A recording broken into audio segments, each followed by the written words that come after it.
청하수입니다. 광개토대왕릉비에는 대체 이게 누구인가 하는 묘한 세력들이 등장을 하죠. 그 중에 하나가 바로 삼국오 기록 광개토대왕이 모리어 뭐뭐뭐뭐 직접 이끌고 토벌에 나서셨다. 이런 내용이 나옵니다. 근데 이 내용에 대해 사람들이 별로 주목을 안 하는데 여기에 엄청난 비밀 두 개가 숨어 있어요. 바로 이것이 비문에서 광개토대왕 정복 기록의 첫 번째 부분이거든요. 근데 사람들이 이게 왜 첫 시작 부분이어야만 하는지 그것조차 모릅니다. 이게 제일 앞에 나왔으니까 이것이 태왕의 첫 번째 정복이다 라는 말도 안 되는 얘기들을 하는 경우조차도 있는데 의미를 전혀 파악 못하는 거죠. 이 부분에 대한 가장 일반적 해석은 일단 태왕의 정복 대상이 되는 모리어 애매한 저걸 이거 혹은 이거로 읽고 저게 거란이다. 그리고 그 다음에 나오는 뭐뭐뭐뭐 이거를 불뭐뭐인이다. 이렇게 흔히 얘기들을 하죠. 그리고 그런 판독이 거의 정답인 것처럼 정설 대접을 받으며 널리 퍼져 있습니다. 그러다 보니까 태왕릉 비문에 나오는 이 첫 정복 기록의 진짜 의미 및 엄청난 비밀 두 개를 전혀 감을 못 잡고 우리 역사를 작은 역사로 쭈그러뜨리는 해석을 하게 되는 거죠. 일단 우리가 태왕릉비에서 제일 중요하게 알아야 할 게 비문 판독이라는 게 무슨 모니터 화면처럼 깔끔하게 되어 있는 게 아니라 이런 식이거든요. 마모가 워낙 심하기 때문에 또 반대로 실제 글자 획이 아닌데 스크래치가 많이 나서 뭐가 획이고 뭐가 스크래치인지 구분하기 난감한 이런 경우도 많고 아래 거를 위에 글자라고 반드시 단정할 수 있어요? 없죠. 그래서 사람별로 난 이걸로 보인다. 문맥 내용 전개상 이렇게 판독하는 게 맞는 것 같다. 이런 식으로 하는 거죠. 그럴 수밖에 없기 때문에 수많은 다른 판독들이 나오는 겁니다. 그와 함께 중간중간 너무 심하게 손상돼서 도저히 알기 어려운 글자들이 수시로 끼어들어 있으니 대체 이걸 어떻게 어우러지게 해석을 할 거냐. 여기에 대해서 수많은 각자의 의견이 나올 수밖에 없게 됩니다. 그러니 비문 판독이라는 게 개인적 견해가 엄청나게 들어간다. 본인들은 다들 내 눈은 객관적이다. 선입견 같은 건 없다. 라고 말을 할 수는 있겠습니다만 들어갈 수밖에 없죠. 흔히 거란 정복이라고 얘기되는 이 내용에서 굉장히 중요한 부분이 바로 그 다음에 나오는 저 네 글자예요.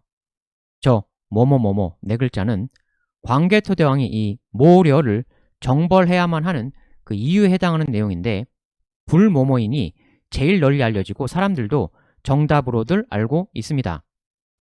근데 그러면서 당시 광개토대왕 이 정복에 대해 굉장히 고구려를 쭈그러뜨리는 해석이 엄청 널리 퍼지게 되는데 이게 매우 중요한 얘기입니다.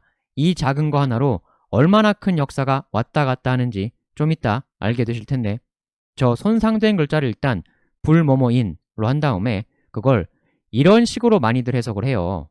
저 불모모인을 사람을 뭘 안 했다 이런 걸로 판단을 해서 모려가 거란이 사람을 안 돌려보내줘서 그래서 태왕이 원정에 나섰다 이런 식으로 대부분 얘기를 하거든요.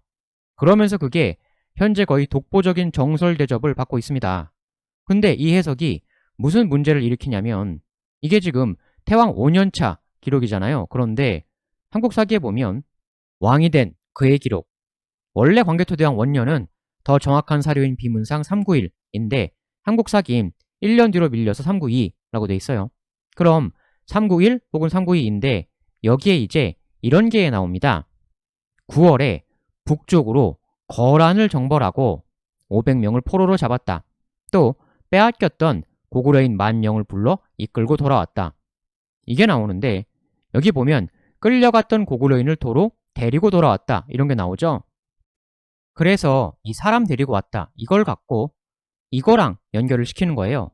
이걸 이제 불인을 모려가 거란이 고구려인들을 붙들어 갔었는데 그 사람들을 돌려보내질 않아서 그래서 원정에 나섰다 이거예요.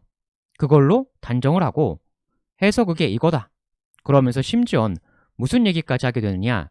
이 391 혹은 392 때 사람 되찾아온 거 기록하고 이 395 공격 기록 이거하고 같은 거다. 같은 일이다.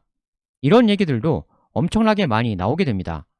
그런 얘기도 거의 주류설 대접을 받고 있죠. 근데 그렇게 되면 광개토대왕의 각각 두 번의 정복이 하나는 공중 증발되어서 없어지면서 한 개로 줄어들어 버리는 거잖아요. 물론 그 문제 말고도 더 큰 문제가 뒤에서 나오지만 근데 일단 근원적으로 얘는 391, 392, 얘는 395. 연도가 다르잖아. 그건 뭐라고 얘기하냐면 삼국사기가 실수한 거다 이렇게 얘기를 해요.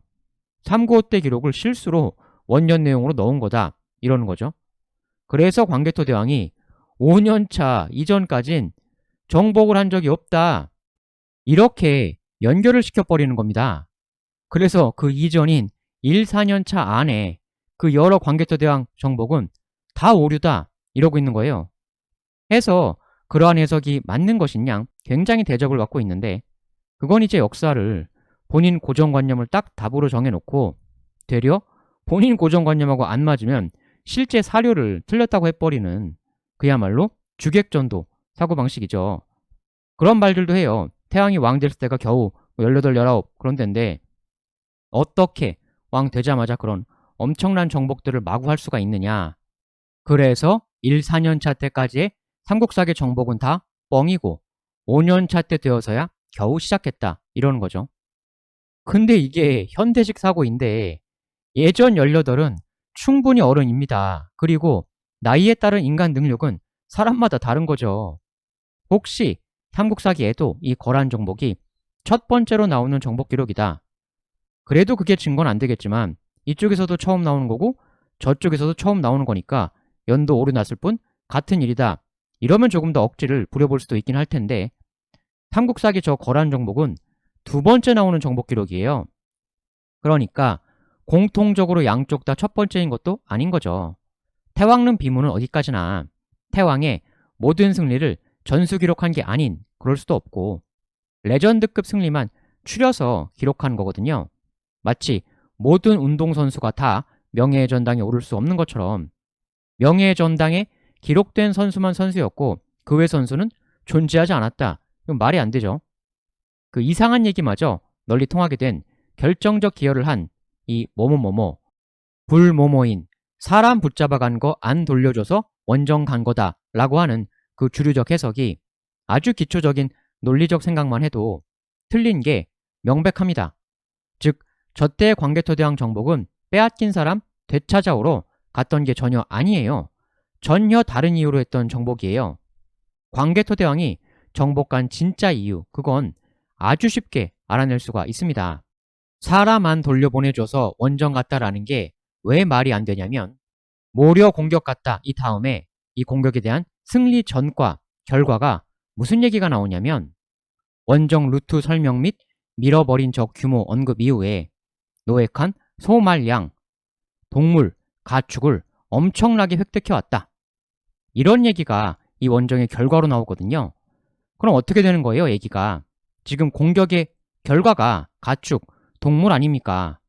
그런데 앞에 내용이 사람 구해오는 게 공격한 목적이었다면 당연히 그 공격의 결과 서술에서 그 목적했던 사람을 되찾아왔다.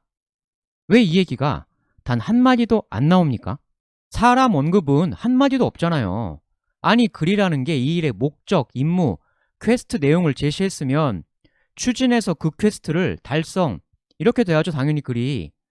퀘스트가 사람 구하기로 써있는데 사람을 못 구해왔으면 퀘스트 달성 실패죠. 그러면 퀘스트 성공 부분에 사람 얘기가 단 한마디도 안 나오는데 그럼 애초에 그 퀘스트를 왜 쓴 거냐고 글을. 오로지 동물 얘기만 나오잖아요. 퀘스트 달성 부분에. 그럼 뭐예요? 손상되어서 제대로 알 수 없는 뭐뭐뭐뭐 즉 원 목적, 원 임무, 원 퀘스트는 사람이 아니죠. 동물이죠. 가축이라는 게 뭔 얘기냐?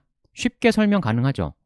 판독 해석 둘 중에 우선 판독부터 짚으면 저게 불모모인이 아니라 다른 글자로 보인다라고 하는 판독이 또 존재합니다. 불모모인 중에 인을 인이 아니고 나그네려로 보는 판독이 있습니다. 근데 이 나그네려가 사전에 나와 있듯 군대의 편제 단위 이런 뜻이 있죠. 그리고 그 앞에 세 번째 글자가 가지런할 정으로 보는 판독이 있습니다. 가지런히하다, 정돈하다 이런 뜻이잖아요. 그럼 이렇게 합치면 정려가 되는 거죠. 이 판독이라는 게 눈만으로는 결코 확정을 할 수가 없기 때문에 양 글자 앞뒤가 서로 합쳐서 하나의 통용되는 단어로 성립을 하느냐, 그리고 그게 실제 역사에서 사용이 실제로 된 단어냐, 이런 점이 상당히 중요하거든요. 그런데 이 정려가 역사적 사례로 이 내용과 똑같은 경우에 실제 사용이 되었던 말입니다. 정사사서 중에 위설한 사서가 있습니다. 여기에 백제왕이 직접 쓴 편지, 서신이 실려 있어요. 이 내용에 보면 우리 백제는 원래 고구려와 함께 부여에서 나왔으므로 우위가 돈독하였었다. 그런데 고구려의 쇠, 고국 원왕이 우를 깨뜨리고 우리 국경을 짓밟았다. 그래서 우리 백제의 선조이신 수, 근구수왕께서 이게 수께서 공격해서 고국 원왕의 목을 베었다, 뭐 이런 얘기인데 근구수왕 태자 때 일이죠. 여기 보면 정려라고 나오죠. 이게 해석이 선조이신 근구수왕이 태자 시절에 정려, 정돈하다, 군대 즉 군을 정돈하신 후 번개처럼 나아가셔서 블라블라 고국 원왕의 목을 베셨다. 백제왕이 태자 시절에 군을 정돈한 후 그걸 휘몰고 가서 승리를 거두었다. 이런 내용입니다. 정려라는 표현이 이렇게 쓰이고 있죠. 그러면 여기 세 번째, 네 번째가 정려가 되면 여기 이 내용하고 같은 게 되는 거죠. 완전히 같은 쓰임이 되는 겁니다. 백제왕 서신은 근구수왕께서 군을 정돈하신 후 번개처럼 공격에 나서셨다, 이렇게 되는 거고, 태왕릉비는 광개토왕께서 군을 정돈하신 후 친히 이끌고 토벌에 나서셨다, 이렇게 되는 거죠. 똑같은 상황, 똑같은 말이죠. 그러니 이 판독도 상당한 개연성이 있을 수밖에 없는 겁니다. 즉 저걸 인이라고 무조건 단정할 수가 전혀 없다. 그리고 이것보다 더 중요하고 의미 있는 건 그 앞에 두 번째 땡이죠.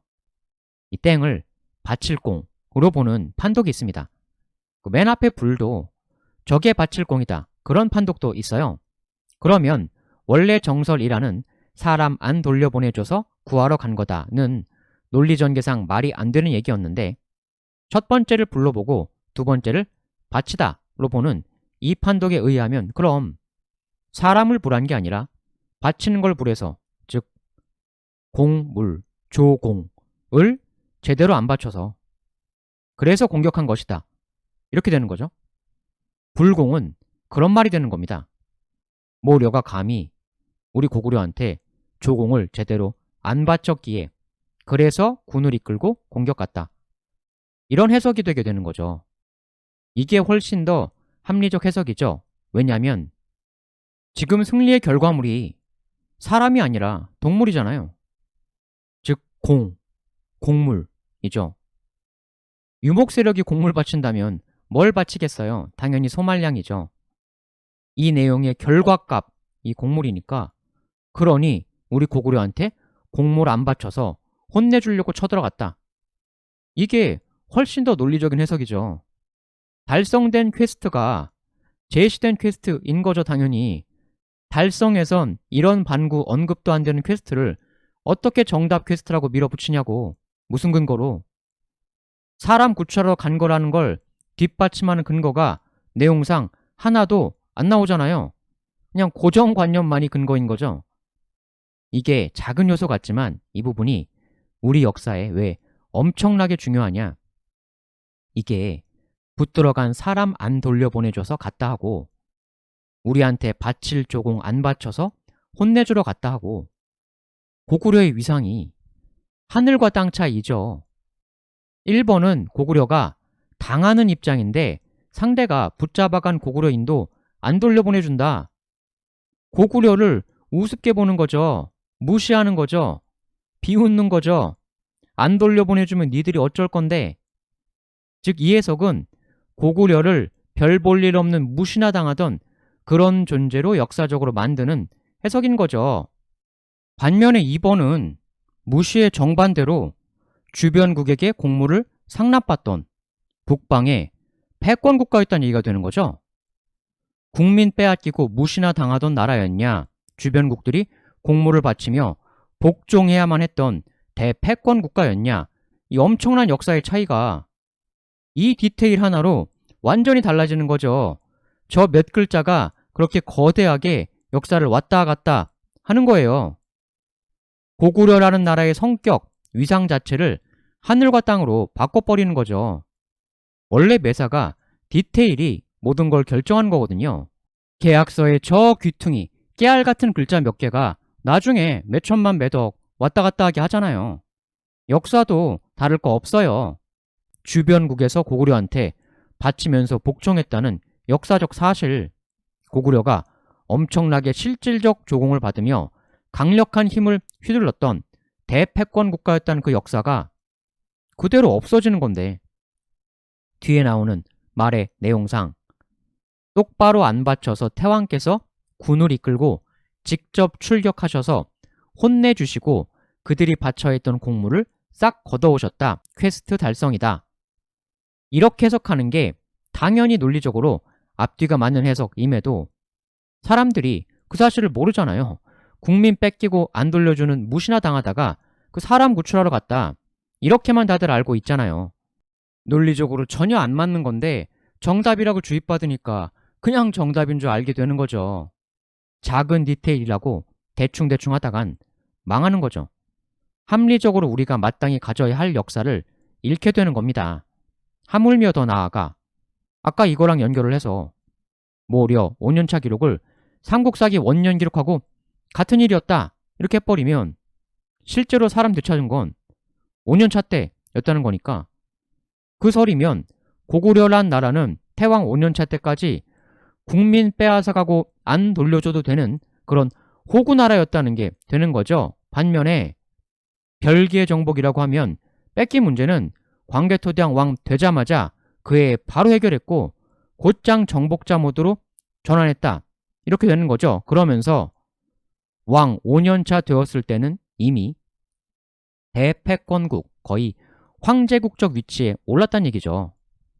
그것도 그냥 명목상의 형식적 황제 같은 게 아니라 실제로 황제국이라고 폼만 잡고 조공 온다고 하면 오히려 하사품으로 더 많이 줘야 하는 그야말로 형식적 폼생폼사 황제국, 그런 나라도 있었지만 그런 게 아니라 진짜 실질적인 위력, 영향력을 끼치는, 똑바로 안 받쳤으니까 혼 좀 나야겠네. 우당탕탕 쿵탕 싹 회수. 조공이라는 걸 앞으로는 이렇게 맞고 내지 말고 미리미리 잘해. 안 준다고 안 가져갈 거 아니야. 어차피 가져갈 거야. 어차피 주는데 뭐 하려고 맞고 주니. 앞으로는 잘해라. 이 얘기인 거죠. 사람 구출하러 갔다는 건 앞뒤 내용이 전혀 연결이 안 되는데 안 받쳐서 쳐들어갔다 라면, 즉 앞에 바칠 공이 있었다라는 판독이면 동물 우르르 걷어오는 거랑 그대로 연결이 되죠. 정확히 앞뒤가 맞는 거죠. 그리고 이때 크게 혼내준 걸 바탕으로 공, 즉 조공을 나타내는 표현은 앞으로는 똑바로 꼬박꼬박 잘 받쳐라 맞기 전에 나 한번 직접 뜨면 어떻게 된다는 거 이번에 잘 알았지? 즉 조공 시스템의 확고화가 되는 겁니다.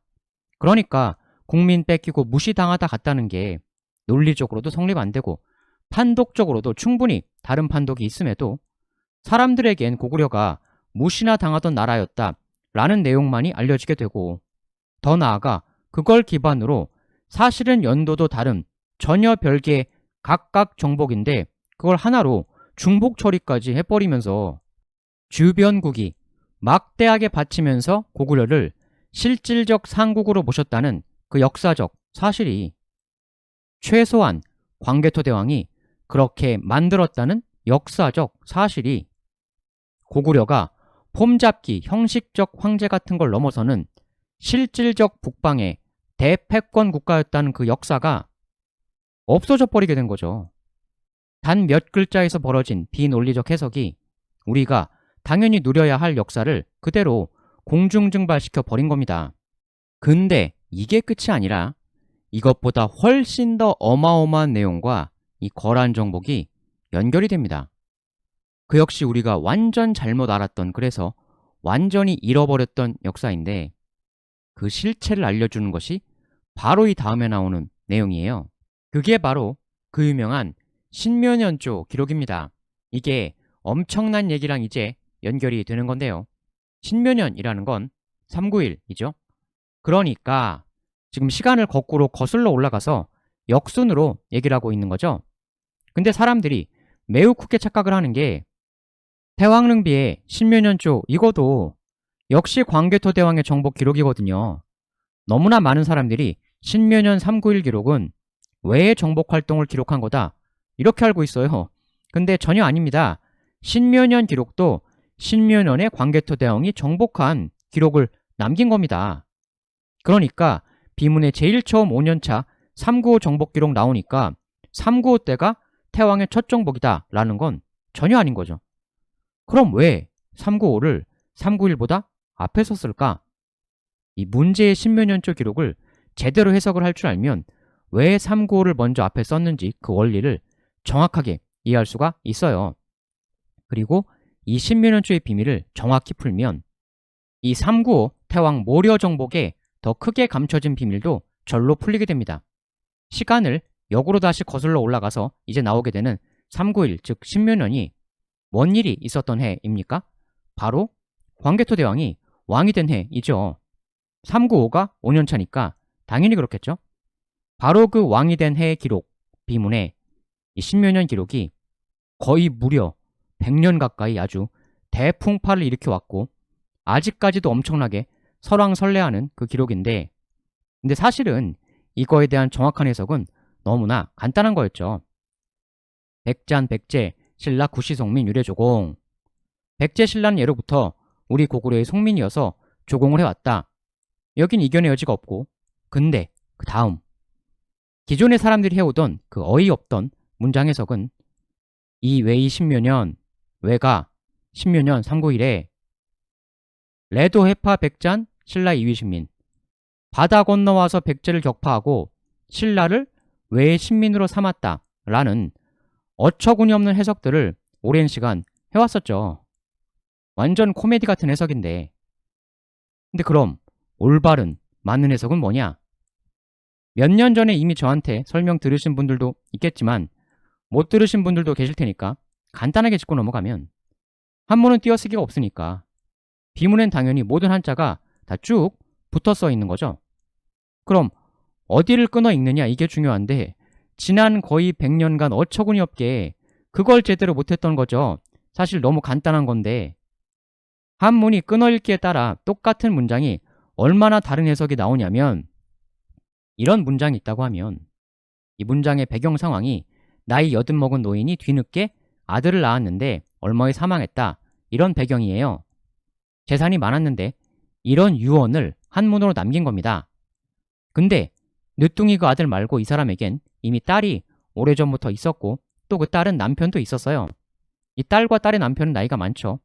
그런데 이런 유언을 남기고 결국 여든에 사망을 하는데 이후 이 유언에 의해 집안 재산은 전부 딸과 딸의 남편이 다 받게 됩니다. 아들은 한 푼도 못 받아요. 왜냐하면 이 유언을 이렇게 해석했기 때문이죠. 여든에 낳은 아들은 비호자 내 아들이 아니다. 가사는 딸의 남편 서에게 전하노니 타인은 다른 사람은 가져선 안 된다. 물이 뭐뭐 마라 이런 뜻도 있거든요. 그러니까 물취, 취해선 안 된다 이런 거죠. 그러니까 이 해석은 지금 이 한문 문장을 이렇게 끊어 읽은 거죠. 여든에 낳은 아들 내 아들 아니다 끊고 가사는 딸의 남편 서에게 전해주고 그 외에 다른 사람은 가져선 안 된다 해서 이 해석을 토대로 막대한 재산을 늦둥이 아들을 철저히 배제하고 딸과 그 남편이 다 갖게 되었는데, 꼬마였던 이 늦둥이 아들이 나중에 커서 소송을 제기합니다. 저거 원래는 나한테 주라는 말씀이셨다 이렇게 한 거죠. 왜냐하면 아들은 저런 식으로 끄는 게 아니라 이렇게 끄는 겁니다. 끊기는 위치에 의해 서의 위치도 달라지는 거죠. 이거냐? 이거냐? 그러면 아래는 어떻게 해석이 되냐면 여든에 낳은 아들이라고 내 아들이 아니겠는가? 아들이 맞단 얘기죠. 끊고 그러니 가산, 재산을 전해주어라 그에게, 즉 아들에게 주어라. 끊고 서, 딸의 남편은 타인이니 남이니 가져선 안 된다. 이렇게 해석한 거예요. 늦둥이 아들은. 이거였으니 원래 유산은 내 거였다 라고 소송을 건 거죠. 물론 이건 우스갯소리인데 그만큼 한문이라는 게 어디를 끊어 읽느냐에 따라서 뜻이 완전히 달라진다. 가산전지서 타인물취. 가산을 서에게 주어라. 서 외의 다른 사람은 가져선 안 된다. 가산전지 서타인물취. 가산은 아들 주고 서는 타인이니까 가져선 안 된다. 그러니까 이것도 핵심은 뭐냐? 똑같은 거예요. 이거랑 끊어읽기. 바로 그 끊어읽기 하나를 똑바로 못해서 무려 100년 가까운 시간을 쓸데없는 대혼란과 소모적 낭비를 불러온 겁니다. 당연히 여기를 끊어야죠. 이렇게. 그럼 어떻게 되는 거예요? 기존 해왔던 그 어이없는 해석과는 달리 2번 식으로 끊어 읽으면, 즉 올바로 끊으면 앞에 말이 백제신라는 원래부터 우리 고구려 송민이라 우리한테 조공해 오던 애들이었는데 이외이 신묘년 래, 외가 신묘년에 와서 끊고 도해파 백잔, 원래 바로 앞에 나왔던 말에서 조공받던 게 누구였습니까? 고구려였죠. 고구려가 백제신라 송민으로 거느려서 걔들이 조공바치고 있었다라는 건데 이게 고구려 비문이니까 고구려가 조공받았다. 굳이 그렇게 안 쓰는 거죠. 내 일기에서 굳이 내가 오늘 라면 먹었다 이렇게 안 쓰고 그냥 오늘 라면 먹었다, 나, 내가를 굳이 안 써도 되는 것처럼. 그러니까 이 외의 신묘년 내에서 끊고 그 다음에 도해파 백잔, 즉 우리 고구려가 바다 건너가서 백제를 격파하고, 그러면 외가 신묘년에 와서 왔기에 우리 고구려가 바다 건너가서 백제를 격파하고 신라를 우리 고구려의 신민으로 삼았다. 이렇게 되는 거죠. 이게 무슨 얘기냐? 당시에 백제랑 외가 연합관계였잖아요. 그러니까 앞에 문장대로 백제는 우리 고구려 송민, 고구려한테 조공바치면서 빌빌 기던 애였는데 그 백제가 외 애들을 무단으로 불러와서, 그래서 외가 와서 백제외가 연합하여 감히 형님인 우리 고구려가 이끄는 이 지역의 고구려 주도 평화를 깨뜨리고 신라를 걔들이 힘합쳐 지들 멋대로 공격하니까 고구려 광개토 대왕이 신묘년에 바다로 군대를 끌고 가서 문제 일으킨 백제를 혼내주고 대위협받았던 신라를 구해준 후 아예 우리 고구려의 정식 신하, 신민으로 삼아 보호하게 되었다. 이렇게 되는 거죠. 그러니까 어이없게 1번처럼 레도의 파를 묶는 게 아니라 2번처럼 오다 끊고 도해파 백잔 이렇게 읽은 다음에 이 외의 신묘년 레한 거는 온 거는 외가 온 거고, 도해파 백잔 바다 건너 백제 격파한 거는 고구려 광개토 대왕이 한 거고, 그렇게 되는 거죠. 비문의 다른 부분 보면 이때 병력 5만 보내서 신라 구원하겠다는 사람이 당연히 고구려 광개토 대왕인데 고구려가 했다, 고구려 왕이 했다 이런 말이 없죠. 고구려 비문이라는 게 뭐예요? 고구려가 한 일을 쓰는 게 고구려 비문이죠. 그러니까 이렇게 고구려가를 생략하는 거죠. 비문 다른 부분 조금만 봐도 바로 할 수 있는 거 아니에요. 그리고 앞말에서 송민이라고 하고 뒷말에서 신민이라고 하잖아요. 이게 무슨 얘기냐면 원래는 송민이었던 애를 신민으로 더욱더 고구려에 강력하게 복속하는 더 강력한 예속관계로 업그레이드 시켰다는 거예요. 즉 백제신라는 원래 우리 송민이었어. 우리 고구려가 원래부터 이 동네에선 최고였어. 그런데 신묘년에 외가 왔어. 내가 최고인 이 동네에 평소에 소란 잘 일으키는 불량배가 나타난 거야. 그래서 도해파 백잔 바다 건너가서 백제를 격파했어. 이건 그래서 그 불량배랑 연합해서 우리 동네로 끌어들인 애를 내가 혼내주고 신라를 우리 고구려의 신민으로 삼았어. 이건 걔들한테 괴롭힘 당하던 또 다른 애를 이참에 완전한 내 직속 부하로 걷어주기로 한 거야. 이 얘긴 거죠. 이게 맞다는 걸 증명할 수 있는 또 다른 증거도 있는데 우리가 역사적 사안을 파악할 때 제일 중요한 것 중 하나가 교차 검증이죠. 다른 사료하고의 교차적 검증. 다른 사료에는 이때 이걸 누가 했다고 나오나? 여기 신묘년 391이 광개토대왕이 왕된 원년이지 않습니까? 그런데 삼국사기에 바로 태왕 원년 기록을 보면 광개토대왕이 병력을 출동시켜 백제의 관미성을 공격해 함락시켰다. 사면이 절벽이고 바다로 감싸여져 있었는데 왕이 7방향으로 병력을 나누어 공격하여 함락시켰다. 사면이 다 바다로 둘러싸인 성을 공격했다. 이거는 당연히 해군을 동원한 거죠. 즉 바다로 해군을 휘몰고 가서 격파한 겁니다. 도해파 백잔이죠. 바로 이 시기 광개토대왕 원년 이때 백제에 대해 바다로 가서 백제를 격파한 세력은 이 세상, 이 지구상 존재하는 모든 사료를 다 통틀어 이 광개토대왕의 공격이 유일합니다. 다른 세력이 없어요. 이때에. 수많은 사람들이 끊어읽기도 못해서 레도해파 엉뚱하게 묶어 읽으면서 도해파 백잔을 한 게 왜라고 얘기를 해왔지만 그게 교차 검증으로 입증되는 다른 사료가 하나도 없습니다. 정말 왜가했다면 그들은 자랑스러울 테니 그네들 사서인 일본 서기 같은 데 있어야 하는데 이 시기에 바다로 가서 백제를 격파했다는 그런 내용이 전혀 없거든요. 근데 고구려는 딱 그 시기에 이렇게 있단 말이에요. 유일하게. 그럼 뭐겠어요 이게? 도해파 백잔하고 신라 신민 삼은 건 당연히 고구려죠. 다른 어떤 세력도 갖고 있지 못한 교차 검증의 증거가 고구려와 광개토대왕에게만 있는 거죠.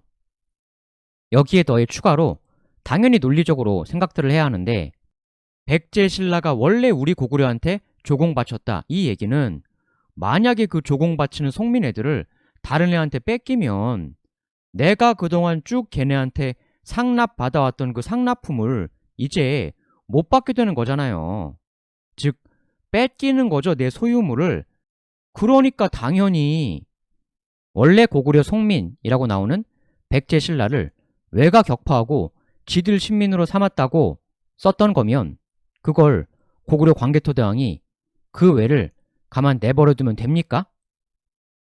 고구려의 송민을 빼앗아 갔다는 그런 말이 나왔으면 바로 다음에 나오는 내용은 태왕이 도둑질해간 외를 혼내주러 송민애들 되찾아오러 외한테 출격하는 내용이 나와야 논리적으로 맞는 거죠.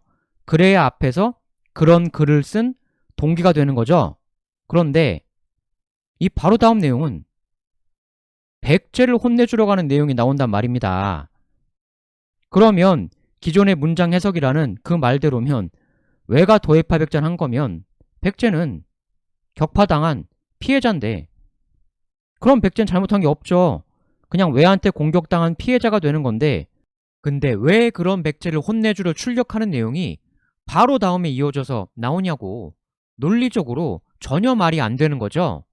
그리고 최소한의 상식이라는 게 있으면 외가 고구려의 송민이었던 백제 신라를 고구려한테 뺏어 먹었다는 정말 그 내용이었다면 고구려인이 굳이 그런 대창피할 내용을 부득불 써야 하는 그 동기도 전혀 설명이 안 될 뿐더러 하물며 더 말이 안 되는 건 그런 뺏기는 대망신을 당한 다음에 광개토대왕이 즉각 바로 외한테 보복하는 내용이 안 나오면 그건 태왕이 그런 망신스러운 일을 당하고도 보복도 못하는 바보라는 식의 기술이 되는 거잖아요. 고구려인이 뭐 하려고 그런 식으로 글을 쓰냐고. 논리적으로 말이 안 되는 얘기죠. 상식이라는 게 없는 얘기죠. 그러니까 외가 백제 신라 격파 신민 삼았다는 그 해석이라는 게 정말 최소한의 상식도 없는 해석이라는 거죠. 그러니 바로 다음 내용에 백제 혼내주러 출격한다는 건 지금 이 십여 년 내용에서 백제가 피해자가 아니라 잘못을 범한 죄인이 되어야 하는 거죠. 그게 논리가 맞죠. 그러니 백제가 왜한테 파당했다, 즉 격파당한 피해자였다는 해석은 나올 수가 없는 해석인 거죠. 그런 걸 해석이라고 하고 앉았냐고. 올바른 해석은 당연히 왜가 레에서 와서 끊고, 즉 왜는 온 것밖엔 한 게 없어요. 오고 끝입니다. 그리고 그 왜를 끌어들인 백제를 광개토 대왕이 바다 건너가서 혼내준 다음에 왜하고 백제 사이에 끼어서 괴롭힘 당하던 고구려 송민 신라를 구해주고 그 후엔 아예 신라를 완전한 신하 신민으로 삼아 송민에서 신민으로 더 강한 예속 관계로 업그레이드 시켰다. 이 내용인 거죠. 송민, 신민이 그 얘기예요. 왜 바로 앞에 송민이란 말이 나오고 뒤에선 신민이란 말이 나오냐? 이걸 정확히 이해하실 수가 있겠죠. 그러니까 일단 여기선 우선 왜 끌어들여 난리친 백제를 한번 물리치고 신라 구해주고 거기까지 하고, 이제 바로 다음 내용에서 백제 중심부로 쳐들어가서 주범 백제를 징벌하는 그런 내용이 나오게 되는 거죠. 이 고구려의 송민 신민 업그레이드가 여실히 드러나는 게 광개토 대왕이 이렇게 백제의 심장부로 공격해 들어가서 무수히 짓밟고 수도까지 밀고 가서 백제왕을 완전 굴복시키고 백제왕이 이제부터 영원토록 노객, 즉 광개토 대왕의 신하가 되겠습니다. 이렇게 맹세를 하는 내용이 나옵니다. 신하가 된 거죠. 백제도, 즉 신민이 된 거죠. 원래는 백제 신라가 구시 송민 유래조공 조공 정도 바치던 송민이었는데 신라를 아예 신하로 정식 신민 만들었다, 이 내용이었잖아요. 그 바로 다음 내용에서 나머지 또 하나의 송민이었던 백제마저도 이렇게 신하, 신민으로 만들었다. 송민이었던 두 나라를 신민으로 강력하게 그 예속관계를 더욱 강화시켰다. 이런 흐름이었던 거죠. 그러니까 기존에는 고구려한테 빌빌거리면서 조공 갖다 바치고 하는 존재였긴 하지만 정식 신민까지는 아닌 그런 존재였다면 이젠 아예 우리 고구려의 완전한 신민으로 철저한 군신관계로 만들었다. 이게 전체 내용이었던 거예요. 말이 앞에 송민 나오고 뒤에 신민 나오고 왜 두 다른 말이 앞뒤로 나오는지 정확히 이해되시겠죠? 백제 신라가 원래부터 고구려 송민이었다, 이 말을 이미 썼다면 원래 우리 송민이던 애들을 왜한테 왜 신민으로 빼앗겼다, 이런 얘기를 또 쓴다는 게, 그런 글을 일부러 뭐 하려고 써요 고구려인이.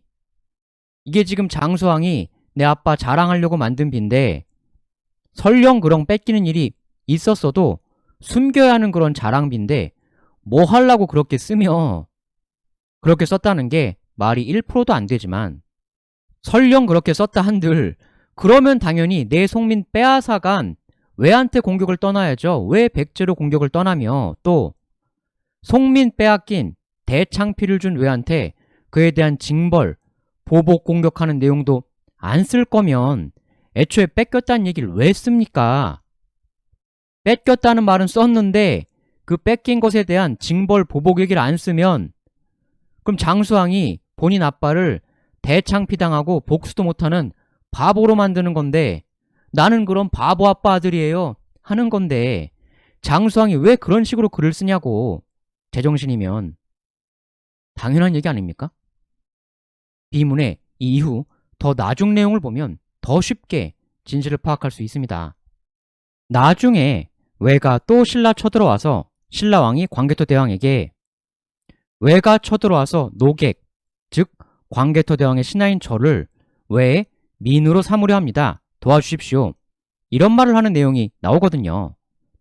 이 신라왕 발언이 또 하나의 명확한 증거죠. 왜냐하면 앞에서 왜가 신라를 신민, 민으로 만들었으면 나중에 뒤에서 신라왕이 왜가 우리를 민으로 만들려고 합니다, 이런 말이 안 되는 거죠. 이미 왜 민이 앞에서 되었다며 근데 뭘 또 왜 민으로 해. 지금 현재는 외의 민이 아니니까 외가 민으로 하려고 합니다. 이렇게 말을 하는 거죠. 그러니까 이 말은 지금 현재는 외의 민이 아니란 얘기죠. 당연하죠? 그리고 이 말, 노객을 구해 주십시오. 저는 노객입니다. 즉, 저는 광개토 대왕의 신하입니다. 이렇게 말하고 있잖아요, 신라왕이. 그런데 이 발언 이전에 있던 내용이 신라 이위신민 아닙니까? 그러면 앞에서 신라 이위신민 했던 게 누구겠어요? 무조건 고구려죠. 그러니까 이후에 나오는 내용인 여기서 신라왕이 고구려왕한테 제가 고구려왕의 신하입니다. 이러고 있는 거죠. 이런 건 그냥 읽기만 하면 알 수 있는 거 아닙니까? 어이가 없을 정도죠? 증명이 너무나 쉬워서. 그러니까 뭐 이런 거 갖고 근 100년이나 절절거리냐고. 금방 되는 거 아니에요. 이런 간단한 걸 뭔 쓸데없는 얘기들이나 어쩌니 저쩌니 하고 있었냐고. 고민할 게 없는데 제가 아주 오래전에 몇 년 전에 이미 다 했던 얘기죠. 이 십몇 년조에 남은 유일한 의문은 이거 하나예요. 어떻게 이 간단한 거 하나를 깔끔히 해결 못하고 근 100년간이나 쩔쩔매면서 절절거렸는가? 그게 유일한 의문인 거죠. 그거 말고는 의문일 게 하나도 없습니다. 이 사안은. 근데 얘기 나온 김에 제가 몇 년 전에 이 얘기를 했었을 때 그때 이런 말이 있었어요. 당시에 그 말을 듣고 제가 그냥 웃었거든요. 언급할 가치도 없다 했었는데 근데 오늘 얘기를 좀 할까 해요. 왜냐하면 오늘 이 설명을 처음 접하신 분도 계실 텐데 그런 분 중에 또 그 말이랑 똑같은 생각을 하실 분도 계실 수 있기 때문에 물론 그거 말고도 다른 이유도 있긴 한데 지금 이렇게 광개토 대왕이 원년에 도해파백잔을 했잖아요. 근데 뭐라고 말이 당시에 있었냐면 고구려랑 백제는 땅으로 연결되어 있는데 고구려가 왜 바다로 공격을 가냐? 이런 의견들이 있었습니다. 그러니까 땅으로 붙어있는 나라인데 바다로 공격 갔다는 게 말이 안 된다. 육로로 공격 가면 되는데 이런 얘기죠. 그 말을 듣고 굉장히 놀랐습니다. 왜 놀랐냐? 그 반론이 타당해서 놀란 게 전혀 아니라 아, 이런 걸 모를 수도 있구나. 이런 것도 모르면서 본인이 모르는 건 생각 안 하고 이렇게 당당하게 상대방을 힐난하는 사람이 세상에 존재한다니 그게 놀라웠거든요. 그래서 그냥 웃어넘기고 상대를 안 했는데 말 나온 김에 얘기를 하는 부분도 있고 또 이게 단순히 반론을 위해서만이 아니라 다른 의미도 있어서 얘기를 하는 겁니다. 그 의미는 거란하고 관련이 있어요. 일단 이 관미성이 지금 사면이 바다로 감싸여 있다 이러잖아요. 그럼 당연히 바다로 해군 끌고 가야죠. 바다로 둘러싸인 요새인데 배 타고 바다로 가는 건 말고 어떻게 공격을 갑니까? 일단 이게 있고 또 이게 전략적으로 뭐냐면 땅으로 걸어서 공격 가면 되지 왜 굳이 바다로 공격 가냐? 라는 말대로면 메가더 장군이 인천 상륙작전을 왜 합니까? 인천이란 장소가 같은 한반도 안에 땅으로 연결이 되어 있는 곳 아니에요? 그런 논리면 왜 땅으로 안 가고 이렇게 삥 바다로 돌아가서 상륙작전 했던 겁니까? 그 말대로 땅으로 붙어 있는데 왜 바다로 가냐고. 이렇게 땅으로 두 세력이 대치하고 있다 하면 그리고 옆에 이렇게 바다가 있다 이거예요. 그럼 이렇게 정직하게 단순하게 육군이 땅으로 가서 공격하는 방법도 있겠지만 머리가 조금이라도 돌아가는 지휘관은 당연히 이런 것도 생각을 하죠. 이렇게 대치 상태에서 일부 병력을 바다로 해서 이렇게 마치 점프하듯이 얘를 건너뛰어서 적 뒤로 돌립니다.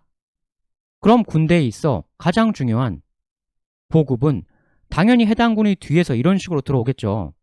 근데 그걸 바다로 얘를 건너뛰고 삥 돌아서 이렇게 하면 어떻게 됩니까? 뒤가 끊기는 거죠. 이 B 군대는 고립이 되는 겁니다. 큰일 난 거죠. 더 이상 이 위쪽에서 A랑 대치를 하고 있을 수가 없습니다. 버틸 수가 없는 거예요. 이런 구도로는. 이게 바로 인천 상륙 작전의 원리 아닙니까? 이렇게 되면 아래에서든 위에서든 이 A2를 제거를 해야 하는데 이 A2군이 정예로 상당히 강해서 등등의 요인으로 얘를 제거를 못한다. 그러면 B가 이 위치에서 계속 버티는 게 너무 어려워지는 거죠. 이렇게 더 뒤로 물러날 수밖에 없게 되는 거예요. 인천 상륙작전 이후 전황이 어떻게 되었는가를 생각해보면 이게 정확히 이해가 되죠. 한국인은 누구나 다 아는 메가더 장군의 신의 한 수. 이 A2 작전이 여기에 이 B를 크게 약화시킬 수밖에 없다. 물론 이 작전이 리스크도 있습니다. A2가 역으로 보면 또 적진에서 고립이 될 수가 있는 거잖아요. A2가 소득 없이 고립되어 괴멸되면 A쪽도 큰 손해이죠. 그런데 A2가 멀리 가서 설령 고립이 되어도 버틸 수 있는 경우가 이런 경우입니다. 바다를 장악하고 있을 때 물자를 바다로 실어 나르면 되거든요. A2가 얼핏 멀리 고립인 것 같지만 바다를 쥐고 있는 이상 완전한 고립이 아닌 겁니다. 제해권이 없는 B에 고립하고는 전혀 상황이 다른 거죠. 그렇게 A2가 버텨주면 이 B는 엄청나게 약해질 수밖에 없는 거죠. 같은 원리로 광개토 대왕이 땅으로 붙어 있음에도 이렇게 해군을 몰고 바다로 휙 점프하듯 넘어가서 백제 관미성을 친 겁니다. 그럼 광개토 대왕의 이 A2는 설령 고립이 되는 것처럼 보여도 크게 걱정할 게 없죠. 왜? 관미성을 완전히 포위 함락시키는 데 성공한 그 강한 수군 및 정예병으로 거점 관미성에서 버티면서 추가 물자는 고구려 수군이 계속 실어다 주면 되니까. 그러니 이렇게 A2가 B를 뒤로부터 계속 괴롭히는 구도를 충분히 성립시킬 수 있다 이겁니다. 고구려판 인천 상륙작전. 하물며 백제는 이런 식의 점프 건너뛰기 공격으로 함락이 될 거라곤 예상을 못했을 것이고, 그러니 당연히 이 효과를 광개토 대왕이 구현해 나갈 기반이 마련되었던 거죠. 근데 이런 원리도 모르고 고구려 백제가 땅으로 붙어 있는데 왜 바다로 공격 가냐? 그 사람들 상대만 해주려고 이 얘기를 한 건 아니고 이 얘기를 꺼낸 또 이유가 있는데, 광개토 대왕의 멋진 작전, 이게 이제 이 부분하고 바로 연결이 되는 건데요. 고구려가 신라를 신민으로 삼았다 이거. 이 A2에 해당하는 관미성이 지금 학계에서 대체적으로 어디로 보냐면 강화군 교동도 아니면 파주 오두산성, 여기를 제일 많이들 꼽고 있거든요. 그러면 그게 어디냐? 바다에서 바로 한강으로 들어가는 그 입구란 말이에요. 여기 중간에 판독 안 되는 땡땡 있잖아요. 그 중에 첫 번째가 동이란 얘기가 있죠. 이게 비문이 추가 손상되기 이전에 비문 현지 관리하던 현지인이 손으로 옮겨 쓴 게 있거든요. 거기에는 여기 땡땡 앞에 땡이 동으로 돼 있어요. 비문에 이물질 같은 게 있으니까 탁본 뜰 때 방해되니 그걸 제거하려고 비에다가 불을 놨었단 말이죠. 그래서 추가 손상이 생긴 건데, 근데 그 손상 생기기 이전에 손으로 옮겨서 놓았던 게 있었던 거죠. 거기에 동이라고 되어 있고 현재 다수의 학자들이 저게 동이란 걸 동의하고 있죠. 물론 지금까지 저거 없이 설명드렸듯 저게 동이란 걸 몰라도, 동 없어도 전체 내용을 올바로 해석하는 데 전혀 무리가 없지만, 저걸 동이라고 알면 추가적인 당시의 정황을 조금 더 구체적으로 알 수가 있죠. 이 동도 동인데 이 다음 글자가 또 있습니다. 다음 글자도 시도된 판독이 있는데 무슨 판독이 있냐? 이거란 판독이 있습니다. 내릴강이죠. 이 내릴강이요, 항복할 항이기도 한데 사전 찾으시면 이런 뜻들이 있잖아요. 실제로 이 다음 글자를 내릴강, 항복할 항으로 보인다 라는 판독이 있는 거죠. 그러면 이런 뜻이면 어떻게 되는 겁니까? 내려간다라는 뜻으로 본다면 동강이면 동쪽으로 내려갔다 라는 게 되죠. 한강이 이렇게 비스듬히 흐르잖아요. 한강 물길 라인 따라 이렇게 쭉 가면 동쪽으로 내려간 게 되죠. 그쪽으로 그렇게 가면 뭐 근처로 가게 되는 겁니까? 바로 비문의 신민 만들 대상, 신라가 있는 곳의 방향이죠.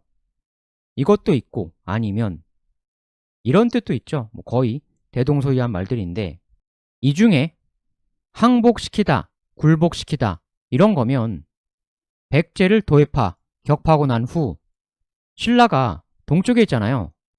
백제 격파한 후 동쪽 지역을 굴복시키고 항복시키고 신라를 고구려의 신민으로 삼게 되었다.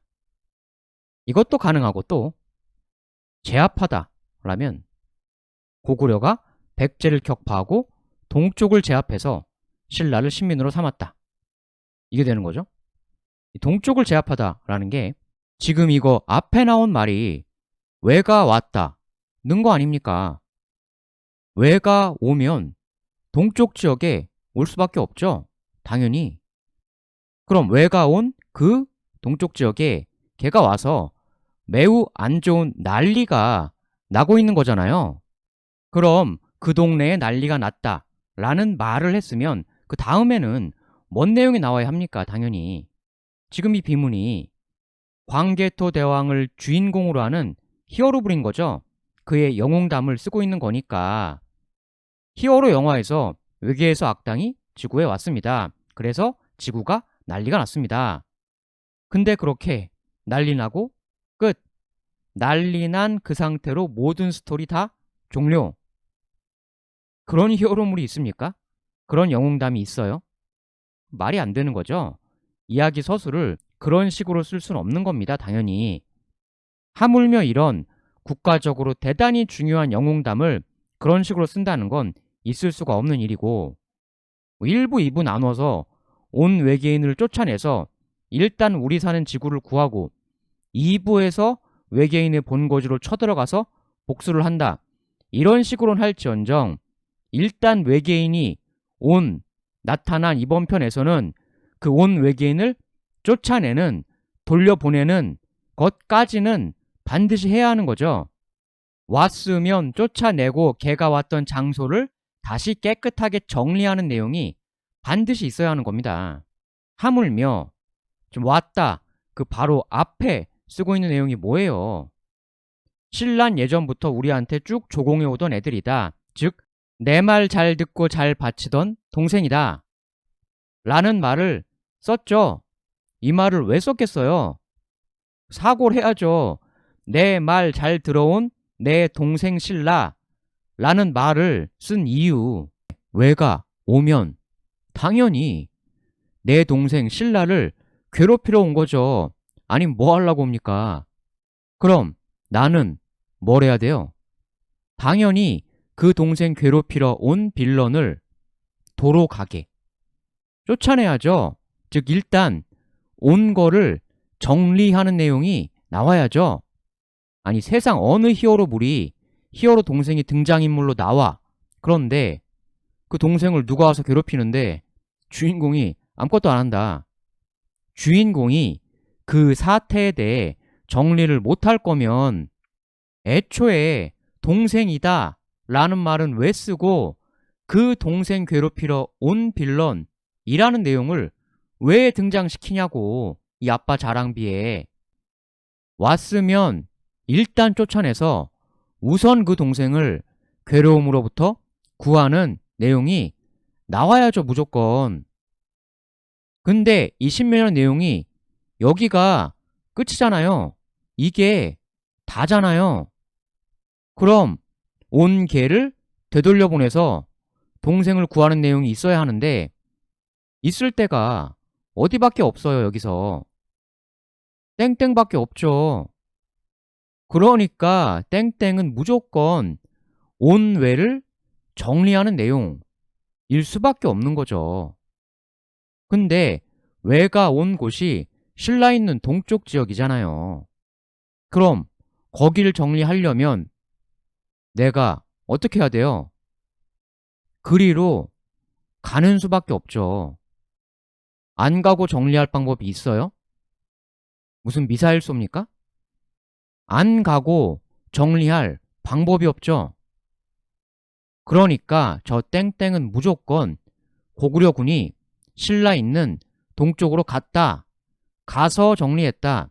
이 얘기가 될 수밖에 없는 거죠. 그게 저 땡땡 일 수밖에 없는 겁니다. 근데 마침 이렇게 제압하다라는 판독이면 동쪽을 제압했다.